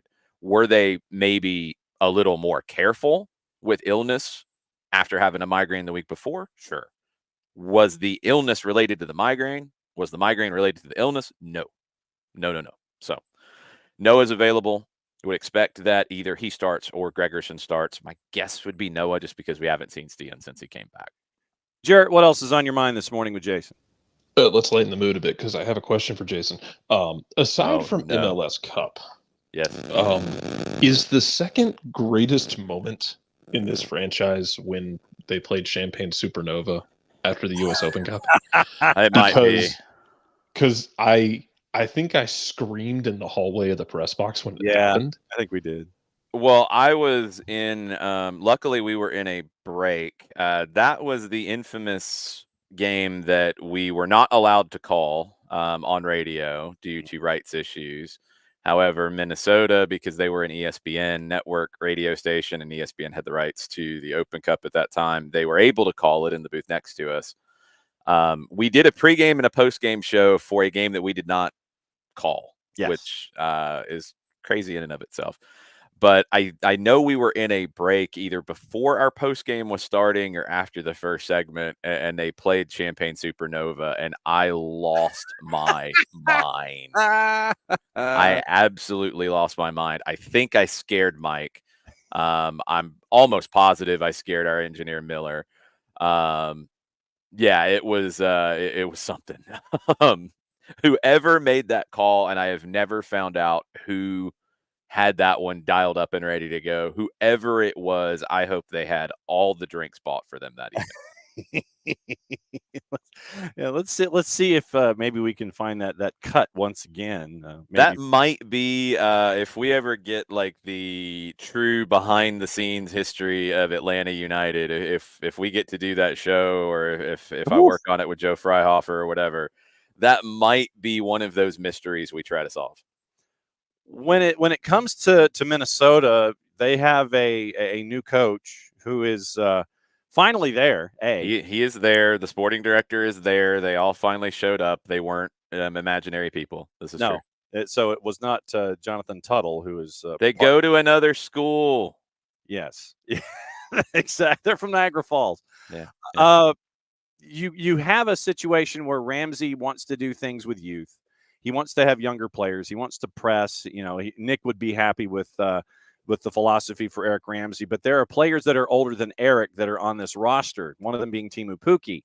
Pukki Power was giving Minnesota goals. He's been coming off the bench. He hasn't been starting. Does it seem like they're trying to figure out the transitions about what Ramsey wants to do in future seasons, still dealing with the folks that he has there on hand? What are you looking at with Minnesota? Well, I mean, kind of, but they're also on a back-to-back game winning streak here. So let's not fully discount Minnesota. They're the 6th best team in the league at the moment. This is a very good team, whether they're looking to the future or not. And as the Atlanta Falcons have showed us, you can try to win and look to the future at the same time. What? Yeah, I know. Some people are going to get really upset about that.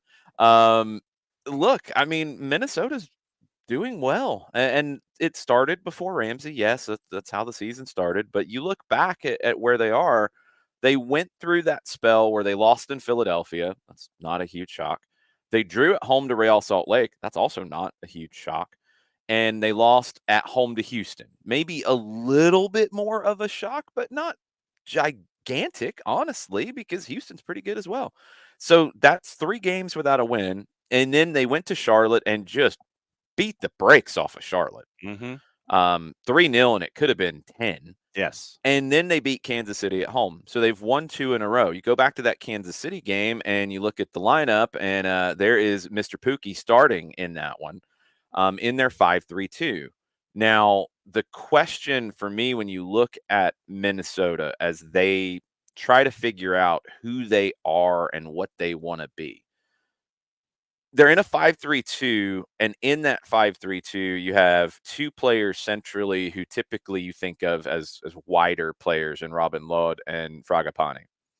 That can work. That can still work. You can drift wide. You can do that. You have 2 up top. Pookie is always going to be the focal point whenever he's on the field, although he dropped a little bit deeper in that Kansas City game. For me, when I look at them, what I really zero in on is Rosales, the left wing back. Taylor, the right wing back. They both like to get forward. Rosales even more than Taylor. So that kind of tilts you. You become a little lopsided. It creates opportunity. It can create mismatches for them when they get forward and do it well. But it creates mismatches for you potentially to be able to attack down that side. That's Minnesota's left. Atlanta's right has been their strength all season. So that becomes a really interesting matchup. It's not a direct 1v1 between Brooks Lennon and Rosales, but kind of whichever one has the bigger day, I think is going to lead their team to the win. Jarrett, what's on your mind? Yeah, I was actually going to ask you about that. Is that matchup with the left wing back going down the right side against Atlanta? And I guess to just build on that, the idea of controlling the field position of it all as well, and controlling, basically operating in which end of the field, which half of the field, and operating safely for Atlanta, and how important. I wanted to ask you about how important that's going to be with maintaining, not being kind of pinned into dangerous spots where you can be a little bit more creative and adventurous with your decision making. You've got to do the pinning. I mean, that's what it comes down to in games like this against, I think in general, against teams that play 3/5 in the back, but especially teams that do it with more winger on the wing back position as opposed to fullback there. If it's a fullback, they're more comfortable defending deeper. If it's a winger, they're not. And you go back to the Toronto game up there, which they did that, and they played Tyrese Spicer at wing back. And I talked about it in the pregame, like, wow, okay, this is a bold move. He's a very attack-minded player. I have never seen him as a wing back during his time in college. Is he going to be able to defend enough there? Well, you didn't pin him. You didn't make him defend. You didn't make him consistently have to stay back, and he's able to exploit you the other way. So you can't allow that to happen. You've got to pin Minnesota in. You got to pin and make them defend.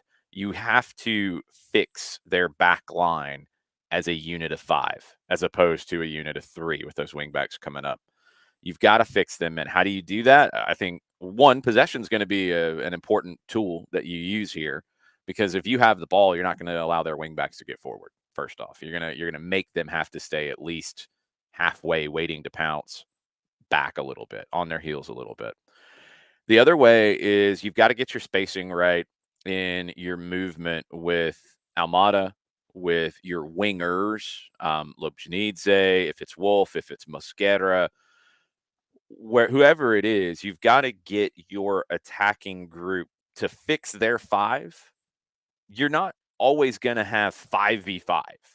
But the way that Atlanta United plays, you often do kind of get a front line of 5, not in a true straight line. Very little in this game is straight lines. A lot of it is kind of groupings of lines. It kind of looks a lot of times for Atlanta like 2 behind 3. The wingers, very high and wide. Players in the pocket. Gonzalo talks about getting players in the pocket a lot. And then your number 9 higher up in the middle. So it's almost like a W shape. If you're looking at it from your goal, you're looking forward. Where the winger or the player in the pocket, who that is, that can be different. Sometimes the winger high and wide, we've seen that be Brooks Lennon at times on the right. And if Lennon fixes Rosales, makes him stay back and defend, so then you get the game that you want. You play in their half, you pin him in, he's not able to get forward as easily. Okay, if that's Lennon, then the winger on that side, let's say it's Saba, who's been on the right side lately, maybe he comes into the pocket and he drops a little bit deeper. Okay, that's fine. You can do that. So that means Almada can't be on the right side. He's got to move over to the left side in the pocket, because you want him in the pocket for sure. And then you have your left winger up high. It can be the fullback on that side. Sometimes we've seen Caleb Wiley be high on the left. So that means that winger tucks into the pocket. Sometimes in the way everything rotates, you see a Muyamba or even a Slish, who I think is starting to get more comfortable in these rotations, pop up in that pocket, in the backside of the W, if you want to talk about it that way. You want to get that kind of a shape going forward against their 5, because then their 5 can't go anywhere. You're making them be defenders. You're fixing them back on the back line. 5v5, if it is some combination of Yakimakis, Lennon or Wiley, Almada, Saba, and Wolf or Mosquera, on very rare occasions, both of your fullbacks, which you typically do not want, but let's say that happens occasionally. Any combination of those 5 for Atlanta against Minnesota's back 5, you like your chances. Just when you start getting into the quality of it, because when we talk positional play, and I know we've deep dove into this many times over the years, every Atlanta United manager to varying degrees has been a positional play manager. Some very rigid. I think Gabriel Heinze was extremely rigid in how he wanted it played in terms of the channels and in terms of not being in the same channels. Others have been more loose with it, but the same idea. Anytime you do that, the interchange is so key, but you're looking for either numerical advantages. So the 2v1s you love, and wherever, and let's say you catch Rosales, say he goes forward. You turn the ball over, you attack down that right side. There's not Rosales there to help, so you create a 2v1 with, let's say, Lennon and Saba against their left-sided center back. You love that. You want that all day long. All right? You don't get the numerical advantage. They say you pin Rosales, he stays back. It's 5v5. When you take the qualitative comparison, I think you have an advantage. I think your attackers are better than their defenders. You'll bet on that.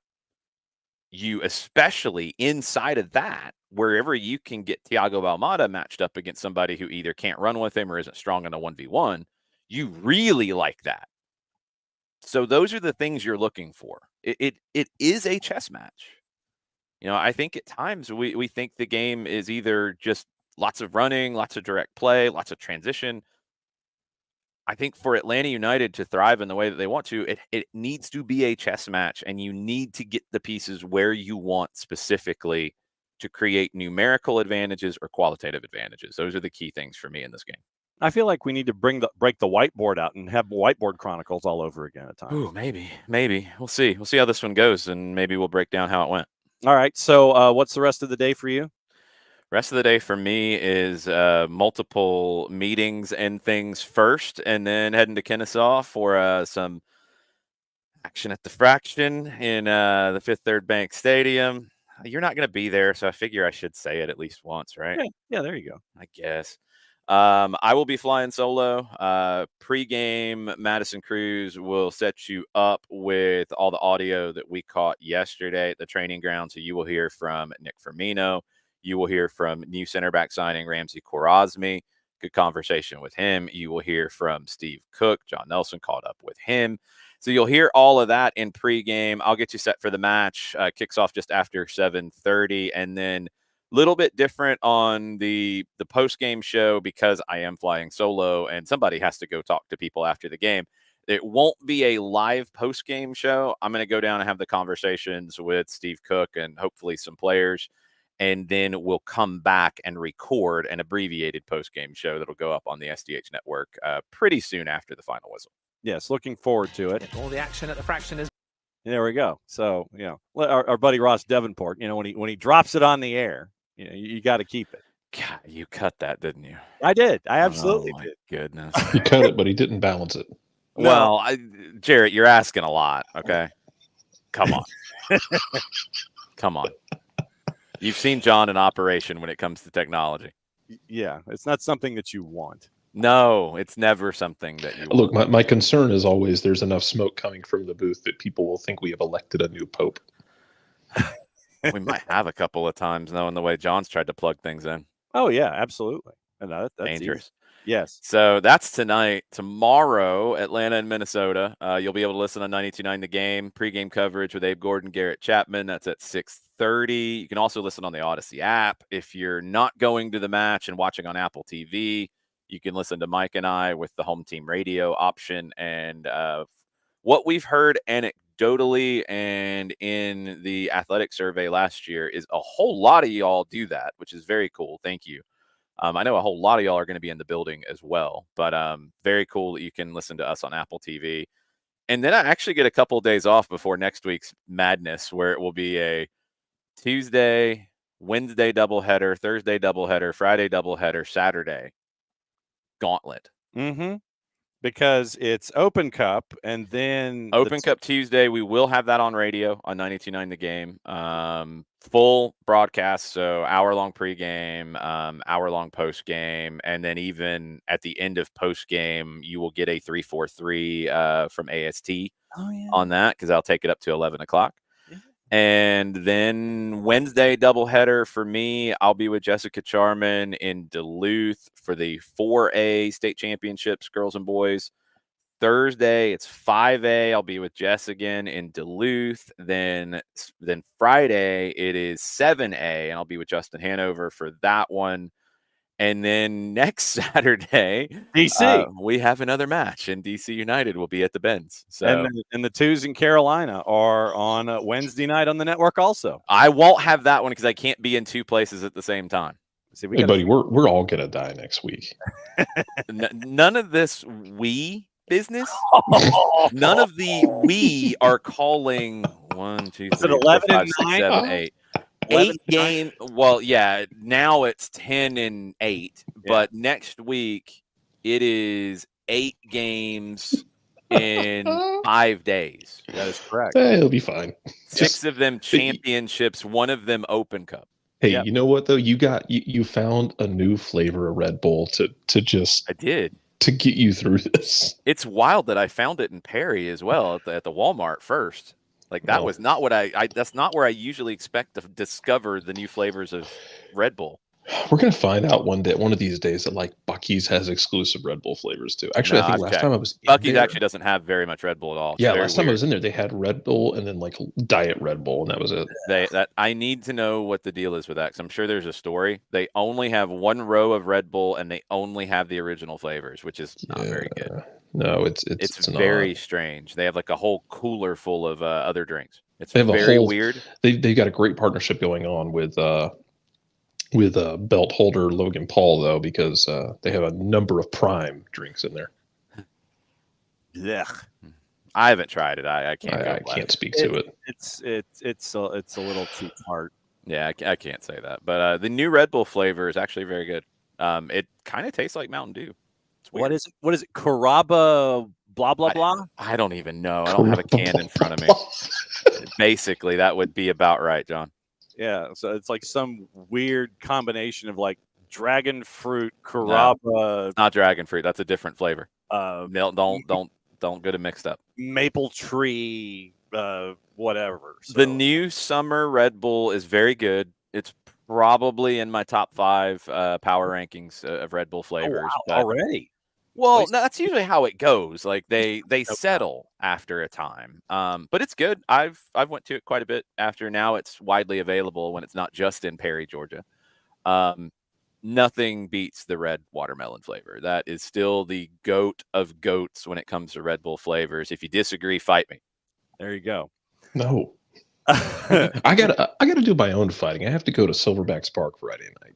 I'm gonna be doing all the fighting I can handle. Fight in general. Good luck with that.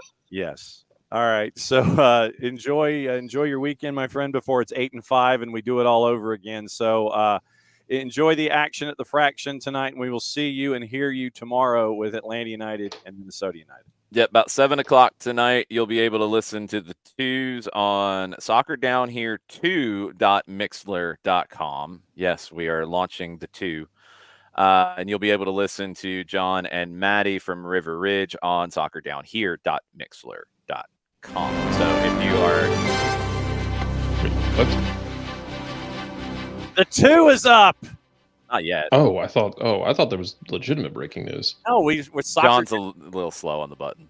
Yeah. Yeah. Well, Oh. I didn't want to interrupt you mid-sentence. No, it's okay. It's okay. Oh, I got excited. Yeah. I got excited. Like, did we find out that like Reynoso is hanging out like in Atlanta bars now? Maybe the club that opened up on the BP on North Avenue. No, Reynoso would not be able to hang there or at Magic City or Oh, anywhere we did else. talk about Aaron Bupenza in hour number 1. Aaron Bupenza probably would try to hang out at those clubs and get punched in the jaw. Yes. Yeah. That's not a good thing for your top striker to be doing. No, hanging out at a pizza joint at 2 a.m. No, Yeah. you just make better choices. Go hang out in the street in Zone 6 and just hang out with the twerking lemur in the middle of the street. Yes. Good luck with that one. Jeez, this city is. I'm sorry. The World Cup is not ready for Atlanta because It's going to be quite the collision of things. yeah.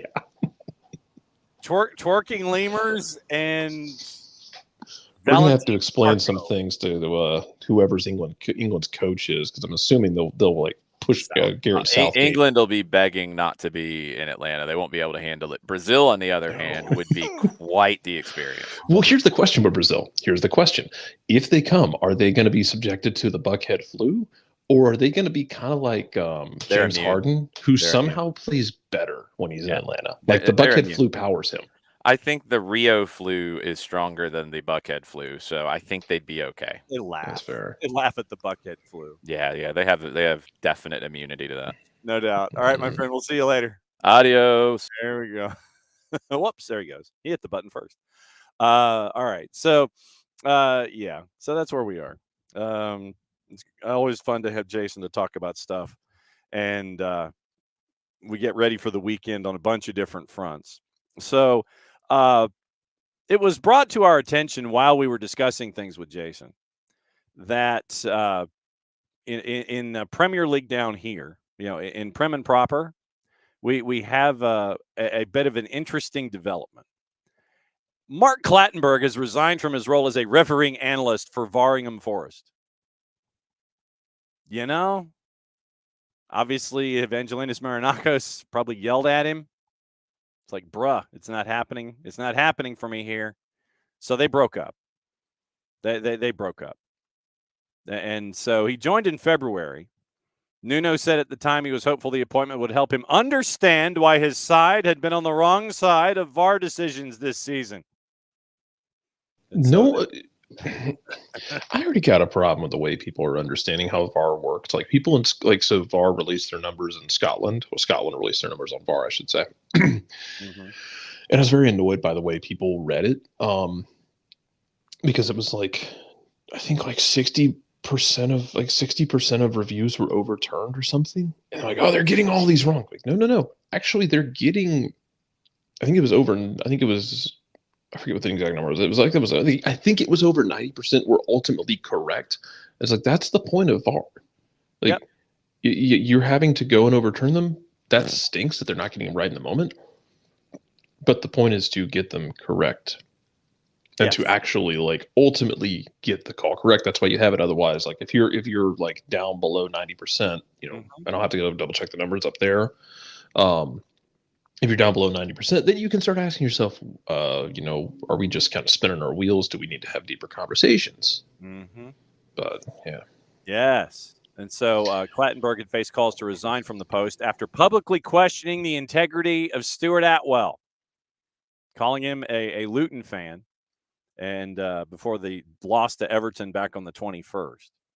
So Mark Clattenburg, so February to May, so that's what, 2.5 months worth of employ and under Evangelinas Marinakos. Reminder that this is the exact reason why Philadelphia played with 10 men against Atlanta back in 2019 for 70 minutes, because I can't remember if it was Medunian or Bedoya called the referee a redacted cheat on the field. That sounds like Medunian. Well, yeah, and I can't, because one of them committed the foul that was like a red card foul. Like I think it might have been like a dog. So, and then the other one referred to I think called the ref a cheat. And it's like, yeah, that's how you get sent off. Yeah, I Like, think that was Harris Medunian who called him a blanking cheat. because you can call them you can call a lot of referees a lot of things. You can call them anything between a child of God and a sewing machine. Yes. But you can't call them a cheat. No. That's what we refer to as bad. Yeah. Yeah, you can't quite do that. That's just not good. If you to break that out, that's not something that is a good thing to do. So you get that. It's just no. Yeah, that's something that you don't do. Ansh Postecoglou said Spurs must go through tough times to succeed. He says he's urged players to feel the pain of last week, insisted that if you're really going to build for success, you need to go through tough times. They've lost 3 in a row, including losses to Arsenal and Chelsea. Lost to Chelsea yesterday at Stamford Bridge. Quote, I feel like we've lost a bit of belief and conviction in our football, and that is on me to change that. Speaking ahead of Friday from today before their trip to Anfield, Postecoglou said, why some of the players might have lost conviction and belief in what they're being asked to do. So Ange is trying to remind folks that this is not going to be an overnight thing. No, it never is an overnight thing. I mean, you're trying to kind of fix cultural stuff here. I think I think the if you want like a stark modern example is what's happened at Bayer Leverkusen, because like they're kind of like they're beating the Leverkusen accusations actively. But I mean, it took great. It took them into the second, third year of getting it done. But like, yeah, you can't. This isn't FIFA, as is so often the case in life. Like, it's not everything isn't a video game. What? Yeah, you can't just like take over a club, pick up the controller, and then just magically start winning everything. It takes time. That's okay. Yeah. Yes. Clattenburg came out with a statement that was 2-3 sentences in length. Forrest have contacted PGMOL 3 previous occasions this year. I asked for an explanation and received an apology after a wrong red card and a loss to Bournemouth just before Christmas. Clattenburg had been the head of refereeing in Greek football before joining Forrest. Man, you want to talk about a place to get a paycheck. Faced calls to resign following the defeat to Everton, notably from Gary Neville, who said that Clattenburg has to resign. And if words go out in which you question the integrity of a ref and claim someone is a cheat for supporting another club, then he's supporting what's being said. He would lose all credibility with referees, and the game should stand down tonight, distance himself from that statement. Clattenburg came in from behind and mentioned that as well. And so he says, I'm grateful to Nottingham Forest. Wish them all the best during the remainder of the season and in the future. It's been an honor. So Mark Clattenburg resigned from his role as a refereeing analyst, or gentleman that yells at refereeing trees. That's all he was doing. He was screaming at refereeing trees for Nottingham Forest. We saw how well that worked, by the way. But yeah, not a surprise. But the question is, and thank you, Abby. And Abby, by the way, Abby admits that I've been doing fairly well since Jason dropped off his full time on the Twitch pitch. I try to balance the Twitch pitch, but if it wasn't for Jarrett and Maddie, I would be far worse than I am right now. Trust me. Just press the any key. Yes, that's basically yes. That is what I end up doing. And so Abby's reminding us as a public service, bring raincoats today and tomorrow. So not looking forward to it. So that means I'll pack the umbrella, and then that means that it will that it won't rain. Four-Card wants to know when he's getting his ice cream, Jarrett. Probably next week, if I can smuggle it out. So you have to smuggle the Carvel out? That's how this goes? He wants Carvel. Okay. All right. I don't know if I can do it. We're going to try. Before it melts. And we'll see what... We're going to try and get that done at the... if we can. If not, then we'll figure something else out. Other matchups in Major League Soccer on the weekend. We talked about Atlanta United. They're favored. It hasn't moved a whole lot in the juice boxes. It's in and around 135, minus 135 in the composite. Charlotte and Portland, DC, Philadelphia. Philadelphia has, how do we say this? angry inmates at the moment. When Jose Martinez is tweeting or Instagramming at the half after being pulled after 45 minutes, Andre Blake coming on the gram and going, saying cryptic things about maybe it's time, maybe they ran it back for one too many seasons. Philadelphia is If only we had said that at the beginning of the season, but go off, bud. Yeah. So DC's a plus 135 as they are favored at home. Messi and friends get the redo with Red Bulls, and they're favored at home at a minus 123. Did you see? And once again, this is this is the Lewis Morgan Revenge Tour Part 2. Yeah, because Lewis Morgan put up a hat trick on Miami last time. Yes. Remember, Miami sold Lewis Morgan after he was he either won or should have been the newcomer of the year in 2020, coming over from being wasted by Celtic, which it's a long list of players. Right. They shipped him up to New York. I'm still bitter that they did not ship him here. Now that Lewis Morgan is healthy, he's an absolute delight. He already put up one hat trick. Do it again. Yes. Yeah. So there you go. So we got that. And did you see where it appears, and this is where the summer comes into play, that and like I said, once again, what is it we always say? Follow your sources, and check them. Albi Celeste Talk on the 280 character app, 317,000 followers. And it was mentioned yesterday that Messi and friends have indeed began talks to try and sign Angel Di Maria this summer, according to Gaston Edul from TIC, who has 847,000 followers on the 280 character app. Quoting Edul, Inter Miami have made an inquiry about Angel Di Maria. The interest from the team to the player is there. Then it will depend about contract and MLS rules. Di Maria is also expected to have an option of extending contract at Benfica. So let's see what happens. So Angel Di Maria is now probably being considered as the next play toy for Messi and friends in the summer. Okay, I would like to see who they're going to potentially get rid of. Who gets injured magically? Well, no, not even that, because you're going to have to clear. I figure you're going to have to clear roster space, even to have him as a TAM player. You'll just have to make some moves, and if they have to, they'll do it. They moved. They moved DeAndre Yedlin, which looks like a very bad move now in hindsight, for $712.38. Exactly.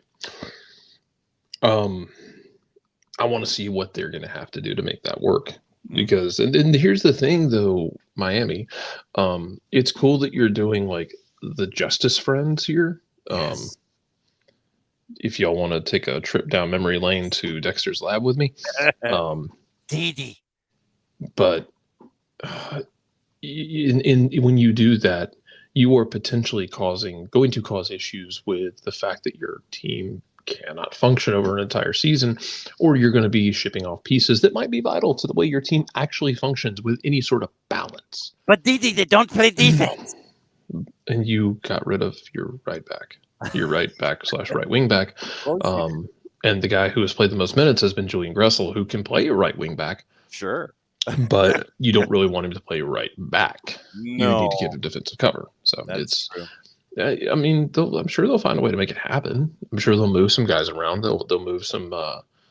They'll go into the tree and move some of the acorns around to the different pots to make sure it works. Yes. But is this another move where you're doing some of the expensive balance for your club and future balance for your club? Well, and Four Card is saying at this point we all need to just accept the rules are fixed for them because of Messi. I will, I will give Major League Soccer a little bit of credit because I don't know if you had the chance to see, I think it was yesterday. It was either yesterday or 2 days ago, where Major League Soccer actually is somewhat transparent in giving you what's going on with, with how folks fit. How folks fit into the discussion. It's like roster profiles that were put out by Major League Soccer, info on DPs that can be bought down, U22 slots, those kinds of things. So it looks like they're getting closer. They're not quite there yet, but they're getting closer when it comes to giving us the information that we're looking for on the league. Now we need to have more transparency when it comes to what folks are making, where they're making it, and what the salary numbers are. Because like I said, National Hockey League, you know what the numbers are. You know who's doing what, you know what's going on, you know what. As if that didn't stop everybody from yelling at the Tampa Bay Lightning for years for cap manipulation. To be fair, yeah. Well, and I mean, you're seeing it right now with Vegas, Tampa. I mean, and Tampa Bay is like, I think they were 10 million over the cap, but the beauty of the long-term injury reserve list is something that really does, that you can manipulate. And that's what we're seeing with Messi and friends, because Redondo gets injured, you bring in somebody on loan. Somebody gets injured, you bring in somebody on loan. That doesn't go against you. All you're just trying to do is figure out in a free how they fit under the cap.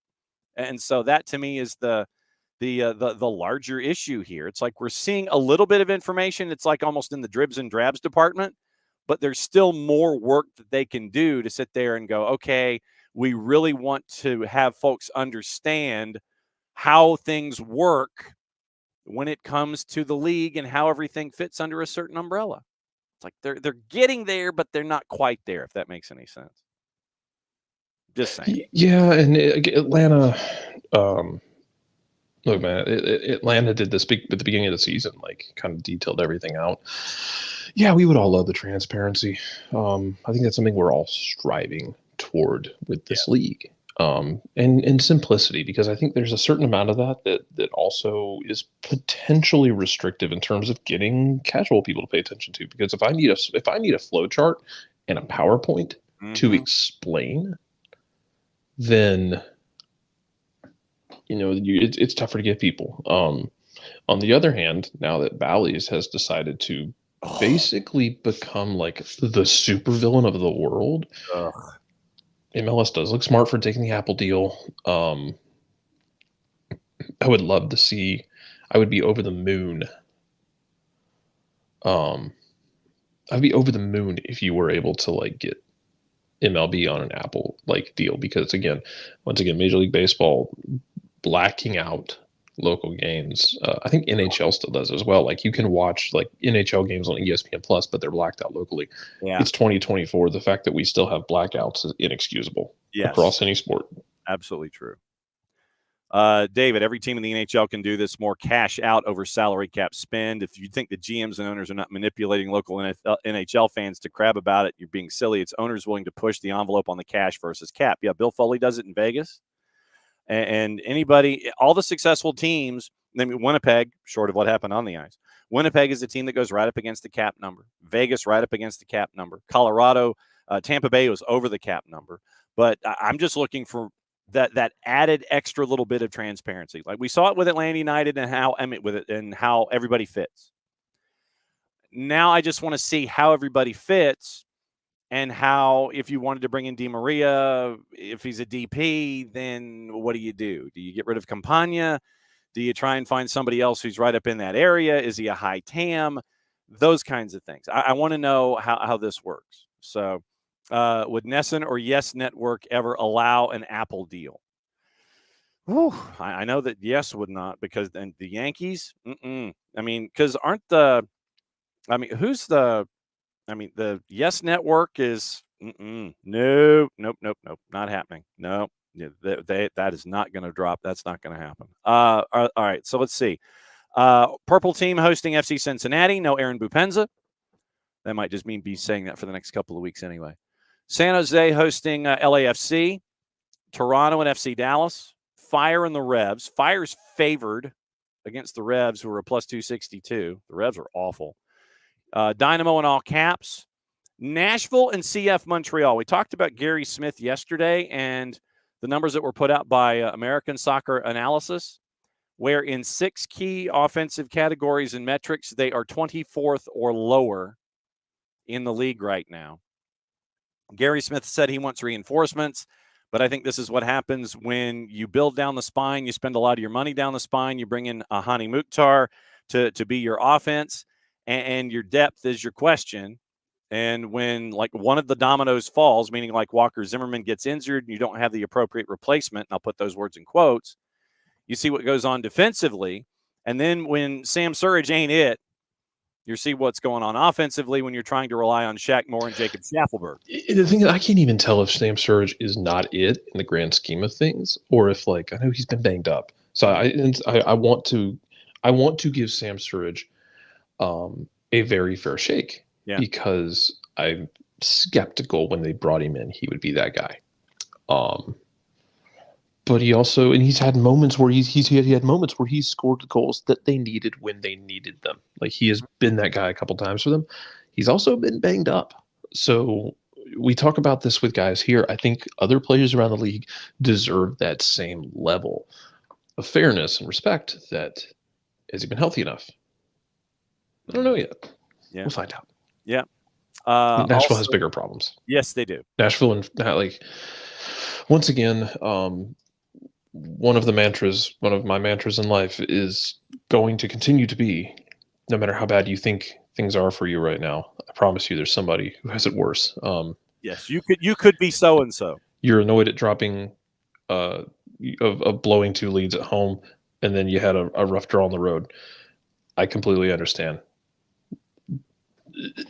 Losing at home to Seattle was a far worse sin that Philadelphia committed, and their keeper wants out, and their starting defensive midfielder, who's kind of the heart and soul of that midfield, is alive Instagramming and sending out messages at halftime. Yes. Nashville is working through some stuff. Oh God, I forget who it was yesterday. One of the Nashville beat writers wrote about it, that it's like, oh, they've had a rough start this year, as he pointed out correctly. It's like they've been bad since Leagues Cup last year. Like they were great. Like the Leagues Cup run was amazing. I will never forget Nashville's Leagues Cup run last year. Yeah. And they come a shootout away from beating Miami and winning the first Leagues Cup. Yeah. But they were bad after Leagues Cup. Oh yeah. And they've started the year struggling. And I don't know how they fix that. I do not know, man. Do not. No, that's part of what we're breaking down here. You can still 100% be in full agreement that like, man, we got problems we got to fix. That's true. You're not the only one. It's going to be okay. And you can always reach out to other fan bases and be like, hey, can we just talk about our problems together? Like I'll vent to mine and you can vent yours. Like, yeah. Have that healthy discussion. Yes. David, not having their own version of cat-friendly functional sites holding back fan engagement. But the practical problem, David says, is there are likely 8 to 10 franchises terrified of their fan base knowing the truth on how cheap they really are. Buddy, get out the lightsaber and just start etching that into whatever metal you would like and hanging it on the sign. I'm staring at you, San Jose. Well, John Fisher's more concerned about his Sacramento insert last name here and Aaron Judge coming to town than he is about the earthquake. Well, he also should be concerned that the Vegas stadium deal's not across the line yet. Vegas and the funniest thing would be as if Vegas ultimately said no, or it got shot, or somehow it got shot down, because then he's like, floating out. He is basically Tom Hanks in the third act of Castaway, just like after Wilson gets gone, which is one of the most tragic moments in film history. Yep. Where he just kind of pushes the oar out to sea and he gives up on life. That's kind of where they would be. They'd be kind of sitting in the ocean without an oar, waiting for a giant whale to splash them with water. But San Jose, I'm looking at you. Houston, traditionally, I have been looking at you, although Houston has started spending money, and I'm happy for you, Houston. New owner. Yeah. Truly, I am. Like, good. Spend money. Do that thing. Philadelphia is another one that Philadelphia hasn't really spent as much as I think they should have. I mean, remember the deep dive that we had with Philly where we were discussing they're spending more money on infrastructure and trying to figure that out than they are on players. It is great. I love that they built the academy, and Philadelphia's academy is a conveyor belt at this point, which is great. But as we have learned, as Philadelphia showed us this, man. As I'm short timing here, my clock is running over. Philadelphia themselves showed us what Red Bulls also showed us, or did not show us, is that you can have that system, but you have to have somebody to get you over the top. And where's Rich when I need him? Probably pouring one out for the 76ers last night, and Joel Embiid on one leg. Yeah. Rich, I hope we can bond over the fact that while I will give you sympathy for your 76ers, I hope we can bond over the fact that we can both enjoy the fact that the Boston Bruins are potentially going to yak up another 3-1 series lead in the first round of the playoffs to the Toronto Maple Leafs of all teams. Oh boy. We can bond over that together, and I promise you, buddy, it will be okay. But Philadelphia, when they made that run, the playoffs a couple years ago, they had guys, those top DP guys who were contributing and doing the job and being the difference makers that they needed. Yep. And they got those performances. And Red Bulls traditionally had not gotten those performances from their big guys that they brought in. But Philadelphia's top guys are starting to have that drop off, and you're still getting some goals from them, like Gazdag and Ure. But it's not as consistent. Gazdag was not happy about the first 45 minutes against Seattle. Said it was the worst 45 he's seen since he's been there. I think Jim Curtin said if he could have taken off 9 guys, he would have. And that's fair. It was bad. Like, again, you got boat raced for 45 minutes by a what is ultimately what looks like a not good Seattle team. Yes. It's just your young guys are really fun and solid, and at some point I think Curtin has to give those guys a run. Yeah. In the same sense that, like I've said for the last 2 weeks, John, I want Atlanta to give Luke Brennan a run with his first team on the left wing, because you're not getting the production out of the left wing that you need. Yep. So give Luke a run. Give your kids a chance. Always give your kids a chance, and he will. I know there were more questions after the good performance from Ephra about the Cincy game. I still think some of that is you didn't want to put the kid out there in that situation with like 30 seconds notice, and you hoped that Hernandez could help you build out of the back, and it didn't work. I understood I understood the logic. It just didn't work. Then you had Ephra for the Chicago game. Great. You go with the kids sometimes, and I think Philly needs to do that, and I'd like to see Atlanta do it on the left wing. And with that, I take my leave. There you go, Jarrett. And we'll catch up with Jarrett on the weekend, and obviously Jarrett will drive in when he can. A couple of other minutes. Once again, Soccer's in Session Live is going to be with us at the top of the hour. We're going to catch up with Derek Burgess, the head coach of Decatur. Then we're going to catch up with Justin Fitzgerald, the head coach of Cass. They're playing each other. They'll be in back-to-back interviews, and trying to catch up with Frank Zamora as well, the head coach at Johnson Gainesville. And that'll get us into the show. We'll get into the brackets and go into what happened last night, get you ready for what's going on today. Once again, North Atlanta River Ridge on our air. And that is going to be on the Mixler site and at soccerdownhere.mixler.com. That is going to be on the network at, I think, 6:45, 7 o'clock start, or 7:15 for a 7:30. Hang on just a second. Let me double check and see which one we are here. River Ridge High School. So, of course, what do I not do? Okay, so the twos are at 7:30. And that's the breaking news on the day, is that we are unveiling SDH2. Because of all of the stuff that we have going on here all at once on the live side, Soccer Down Here, the number 2.mixler.com is going to have the Atlanta United match, the Atlanta United 2 match with NYCFC 2. So 7:15-ish or 7 o'clock-ish, it'll be the pregame show, and we will break down everything that's going on around the planet in MLS Next Pro. We had a conversation with Steve Cook, and it was a really cool conversation as we get ready for what's going on with Atlanta United 2, NYCFC 2. They're going to go at it tonight once again. 7:30, a little after 7:30, with the kick for Atlanta United 2 and NYCFC 2 up at the Fraction. And so kick for North Atlanta and River Ridge is 7 o'clock, so 6:45 pregame. 6:45 pregame, and it will be it'll be River Ridge hosting North Atlanta on soccerdownhere.mixlr.com. But because of that, that means SDH2 begins today as well. It's a very cool day for us here on the SDH Network, where we end up. Four-card, great to see you. Thanks for coming by, as always. So, yes. So if you want to listen to the high school match, go here. soccerdownhere.mixlr.com.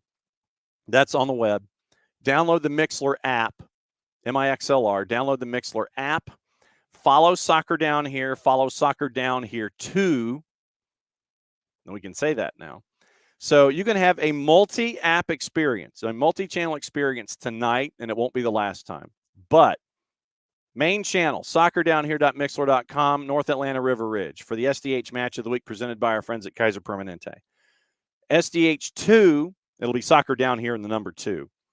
Soccer Down Here 2.mixlr.com. We'll have Atlanta United 2, NYCFC 2, pregame show, 7-ish, 7:33 kick, Atlanta United 2 and NYCFC 2. Really cool stuff there for us and the network. So huzzahs, congratulations, Serpentina and Vuvuzuelas to us all. And we could not have done it without you guys to get us to this point where there's a lot of stuff to talk about. There's a lot of live that's going on. And today is the day where we unveil both Soccer Down Here and Soccer Down Here 2. Congratulations to all of us. So instead of calling it the deuce, do we call it the duace? Duace. Instead of the deuce, the duace in honor of FDB. Probably we do, Alex. We probably do call it the duace. Instead of the dose, it's the duace. So Soccer Down Here duace. So looking forward to it. But once again, a little before, it's like 6:45 pregame with the North Atlanta River Ridge on soccerdownhere.mixlr.com. On the duace, NYCFC 2, Atlanta United 2. Duos. Okay, the duos. Thank you, Four-card. It's in there somewhere. Doese. Ese de Ache. Dos. Ese de Ache dos. Something like that. It's out there, so we'll have a bunch of nicknames for it across the board. But yes, the dos, Ese de Ache dos, the duese, dues. Dues. Thank you, Alex. So yes, the dues, the dos, Ese de Ache dos. It's all out there, and I know that we probably need to start getting the T-shirts for that too. But yeah, so it's going to be 2 channels up and running tonight. High school on one, the 2's on the other, and it makes sense that the 2's are on the dues. There you go. So the 2's are on the dues tonight. Soccer Down Here, the number 2.mixlr.com. And like I said, we couldn't have done it without you guys. And so it'll be a fun night across the board. Fire up multiple devices and listen to everything here in the network. We're going to have a half-hour jump start on Atlanta United 2 and NYCFC 2. So very, very cool stuff there. Gossip, rumor, and innuendo, and what else is going on before we go? We got to do other juice boxes. RSL favored against Sporting. Vancouver favored big against Austin FC. Sunday, NYC favored at home against Colorado. Seattle slight favorite at home against LAG. LAG, that number's dropped to plus 273. I like the total at over 3.5, actually, with that one. Also on the board in USL Championship, matchups going on this weekend. Memphis and Tampa Bay. Tampa Bay favored at AutoZone for a 4 o'clock start on Saturday afternoon. Charleston and Hartford Athletic. Charleston's minus 4 spins. Don't touch it. Hartford's a plus 760. Loudoun hosting Detroit City. North Carolina FC hosting Rhode Island FC. And that was the one that Michael Parkhurst was talking about with us. North Carolina. I need to get the drop from Dean Linke. Minus 104. Riverhounds getting yelled at hosting the Miami FC. They're not good. Basically a plus 5.25. Pittsburgh minus 222. Birmingham hosting Tulsa. San Antonio at a minus 169 hosting Oakland Roots. Colorado Springs Switchbacks, who started not very good, hosting El Paso at a minus 135. Monterey Bay on the plus side at plus 102 hosting Indy 11 as they travel to CSU East Bay. Vegas Lights hosting New Mexico. New Mexico is a road favorite going to Cashman. Phoenix Rising hosting Sacramento Republic. That's the match of the weekend, 10:30 Saturday night. Phoenix hosting Sacramento at a plus 210. Sacramento is a plus 116 on the road. In League One, you've got one match or two matches that have juice boxes. Richmond hosting One Knox at a plus 163. One Knox is favored on the road at City Stadium at a plus 146. Charlotte favored traveling from one end of the planet to the other, taking on Central Valley at a plus 260. Charlotte Independence is a minus 106 on the road, by the way. So that's a big number for them. In Next Pro, we actually have Next Pro juice boxes. That's wild. Stuff in the Eastern Conference, Red Bulls 2, big favorite, traveling to Messi and Friends 2. Minnesota Loons 2 is a dog with all caps 2 coming to town. Atlanta United 2, slight underdog with NYC coming to town. NYC is a plus 124. Atlanta United 2 is a plus 160. Your draw is basically a plus 300.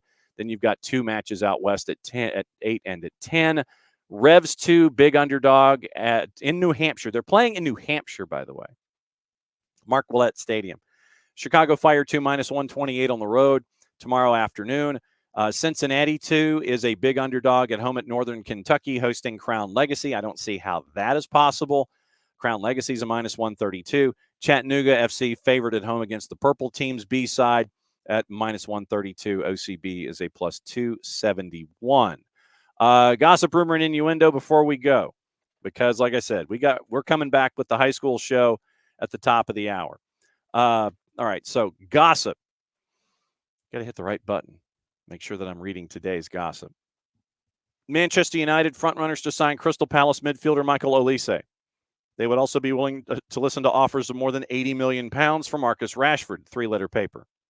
Juve leading the race to sign United and England forward Mason Greenwood, currently on loan at Getafe. Barcelona's Xavi has told the club he wants Bernardo Silva, but Bayern Munich are also interested. Chelsea considering a move for Wojciech Szczesny, who now plays at Juve. They've joined Newcastle in asking about the situation of Tosin Adarabioyo, who wants to leave Fulham as a free agent, Fabrizio Romano. Manchester City, one of the teams that scouted Ian Maatsen, who's on loan at Borussia Dortmund. Gabriel Jesus prepared to fight for his place at Arsenal amid reports of a potential summer exit, 3-letter paper.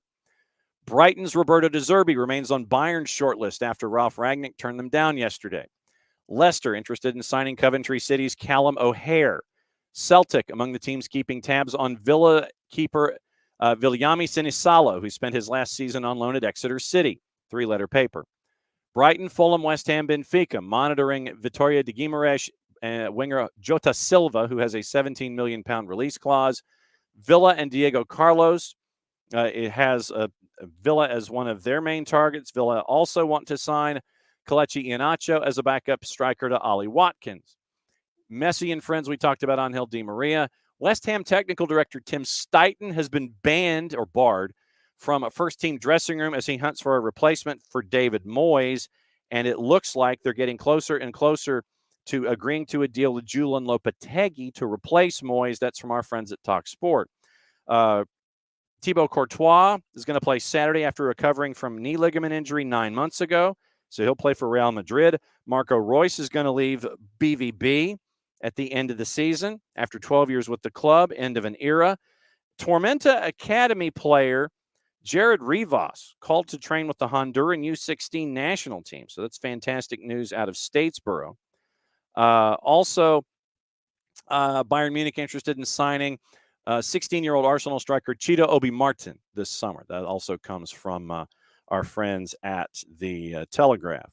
So I'm trying to see if there's anything else on the board before it is what to watch and where to watch it today. By the way, if you haven't seen Jurgen Klopp's rant about scheduling, I would find it and I would watch it. It's some funny-ish, and he's not wrong. But it is definitely some funny it is a funny way in his way to go through the observations of scheduling, the successes of Europe, and how the Premier League decides to jam everything all into one place. All right. Friday, what to watch? BN and Espanyol have the Turkish Super League at 1 o'clock. Besiktas Rizespor. It's also on BN Espanyol on the simulcast. If you don't have BN, You don't have TIC, you don't have For the Fans, Liga 1 Max, Nuestra Tele, Gold TV, all of the stuff. You can go to Fanatis, fntz.co/soccer down here, and you can get all of the BNs, Libertadores, Sudamericana, all the South American leagues. Jason got me addicted. I blame him. fntz.co/soccer down here. You can get Fanatis. Deportes, ESPN Deportes has Getafe and Athletic Club at 3 o'clock. Fox Deportes, Liga MX Femenil, Atlas and Cruz Azul at 9. On the Plus today, Hoffenheim and Leipzig at 2:20. Also on the Plus is the La Liga matchup, League One's matchup, Central Valley and Charlotte at 10:30. Golazo Network has Richmond and Knoxville out of League One at 7. Serie A, Torino and Bologna 2:45. NWSL Plus, Utah and Angel City at 9:30. Paramount Plus, Torino, Bologna 2:45. Prime Video's match of the week, Seattle and San Diego's at 10 o'clock. Looks like Naomi Girma and Alex Morgan are not going to play. Speaking of Naomi Girma, Alex Morgan et al., it ends up with a new episode of Soccer for US POD. That is coming up with Bart and Thomas, and they're going to discuss stuff. It's the official term. That'll be up a little later. Also, 3D has been printed, yet to be posted. Drew Dickinson getting ready for the weekend. He's got stuff to talk about with his beloved United. The 3D will be up on the network later today as well. So once again, remember, today, 6:45 pregame, 7 o'clock kick, North Atlanta, River Ridge from River Ridge on soccerdownhere.mixler.com. Also on the board tonight, 7 o'clock, shortly thereafter, Atlanta United 2, NYCFC 2 on soccerdownhere2.mixler.com. So we'll see what happens there tonight. NYCFC 2, Atlanta United 2. Some action at the Fraction. Thank you, Ross Davenport. Kefsey is going to go get rained on in Central Park for the entire weekend. May Charlotte become very tired and exhausted by Tuesday. Interesting to see in anyone playing versus Minnesota if they make an appearance Tuesday or sit for one or the other. You've got to take Tuesday seriously. Yes, you have this one. And this is going to be a question for both the twos and for the first team. First team Tuesday. Open Cup Tuesday. Our first team Saturday. Open Cup Tuesday. Twos Wednesday. DC United next Saturday. 8 days, 4 different matches across both teams. So we'll see what happens there. So once again, that's another week of, yes, and please stay dry, everybody. So the Duess is up and running tonight. Love it. Thanks to all of you guys for hanging out with us for yet another week here at Soccer Down Here. Remember, Soccer Down Here is back at it at noon. Soccer's in session live. We'll take you through the boys' bracket, take you through what happened with the girls' brackets last night, and get you ready for the action today, and we'll get you ready for the activity coming up next week. So once again, Soccer's in session live, presented by our friends at Kaiser Permanente at KP Georgia on the Twitters. And we're going to take a break for about 40 minutes and get everything set up for you, and we'll be back coming up with Soccer's in Session Live. So for everybody in the Twitch pitch, love you guys. Thanks for being a part of the discussion. Always spread the word and be a part of the growth of the game here on the SDH Network. So for all of us here, to all of you there, thanks for hanging out with us. Back with Soccer's in Session Live, noon Eastern time. Play it safe, everybody. Mucho platial. And since it is the end of this show, that means I get to do this. We'll see you in a bit.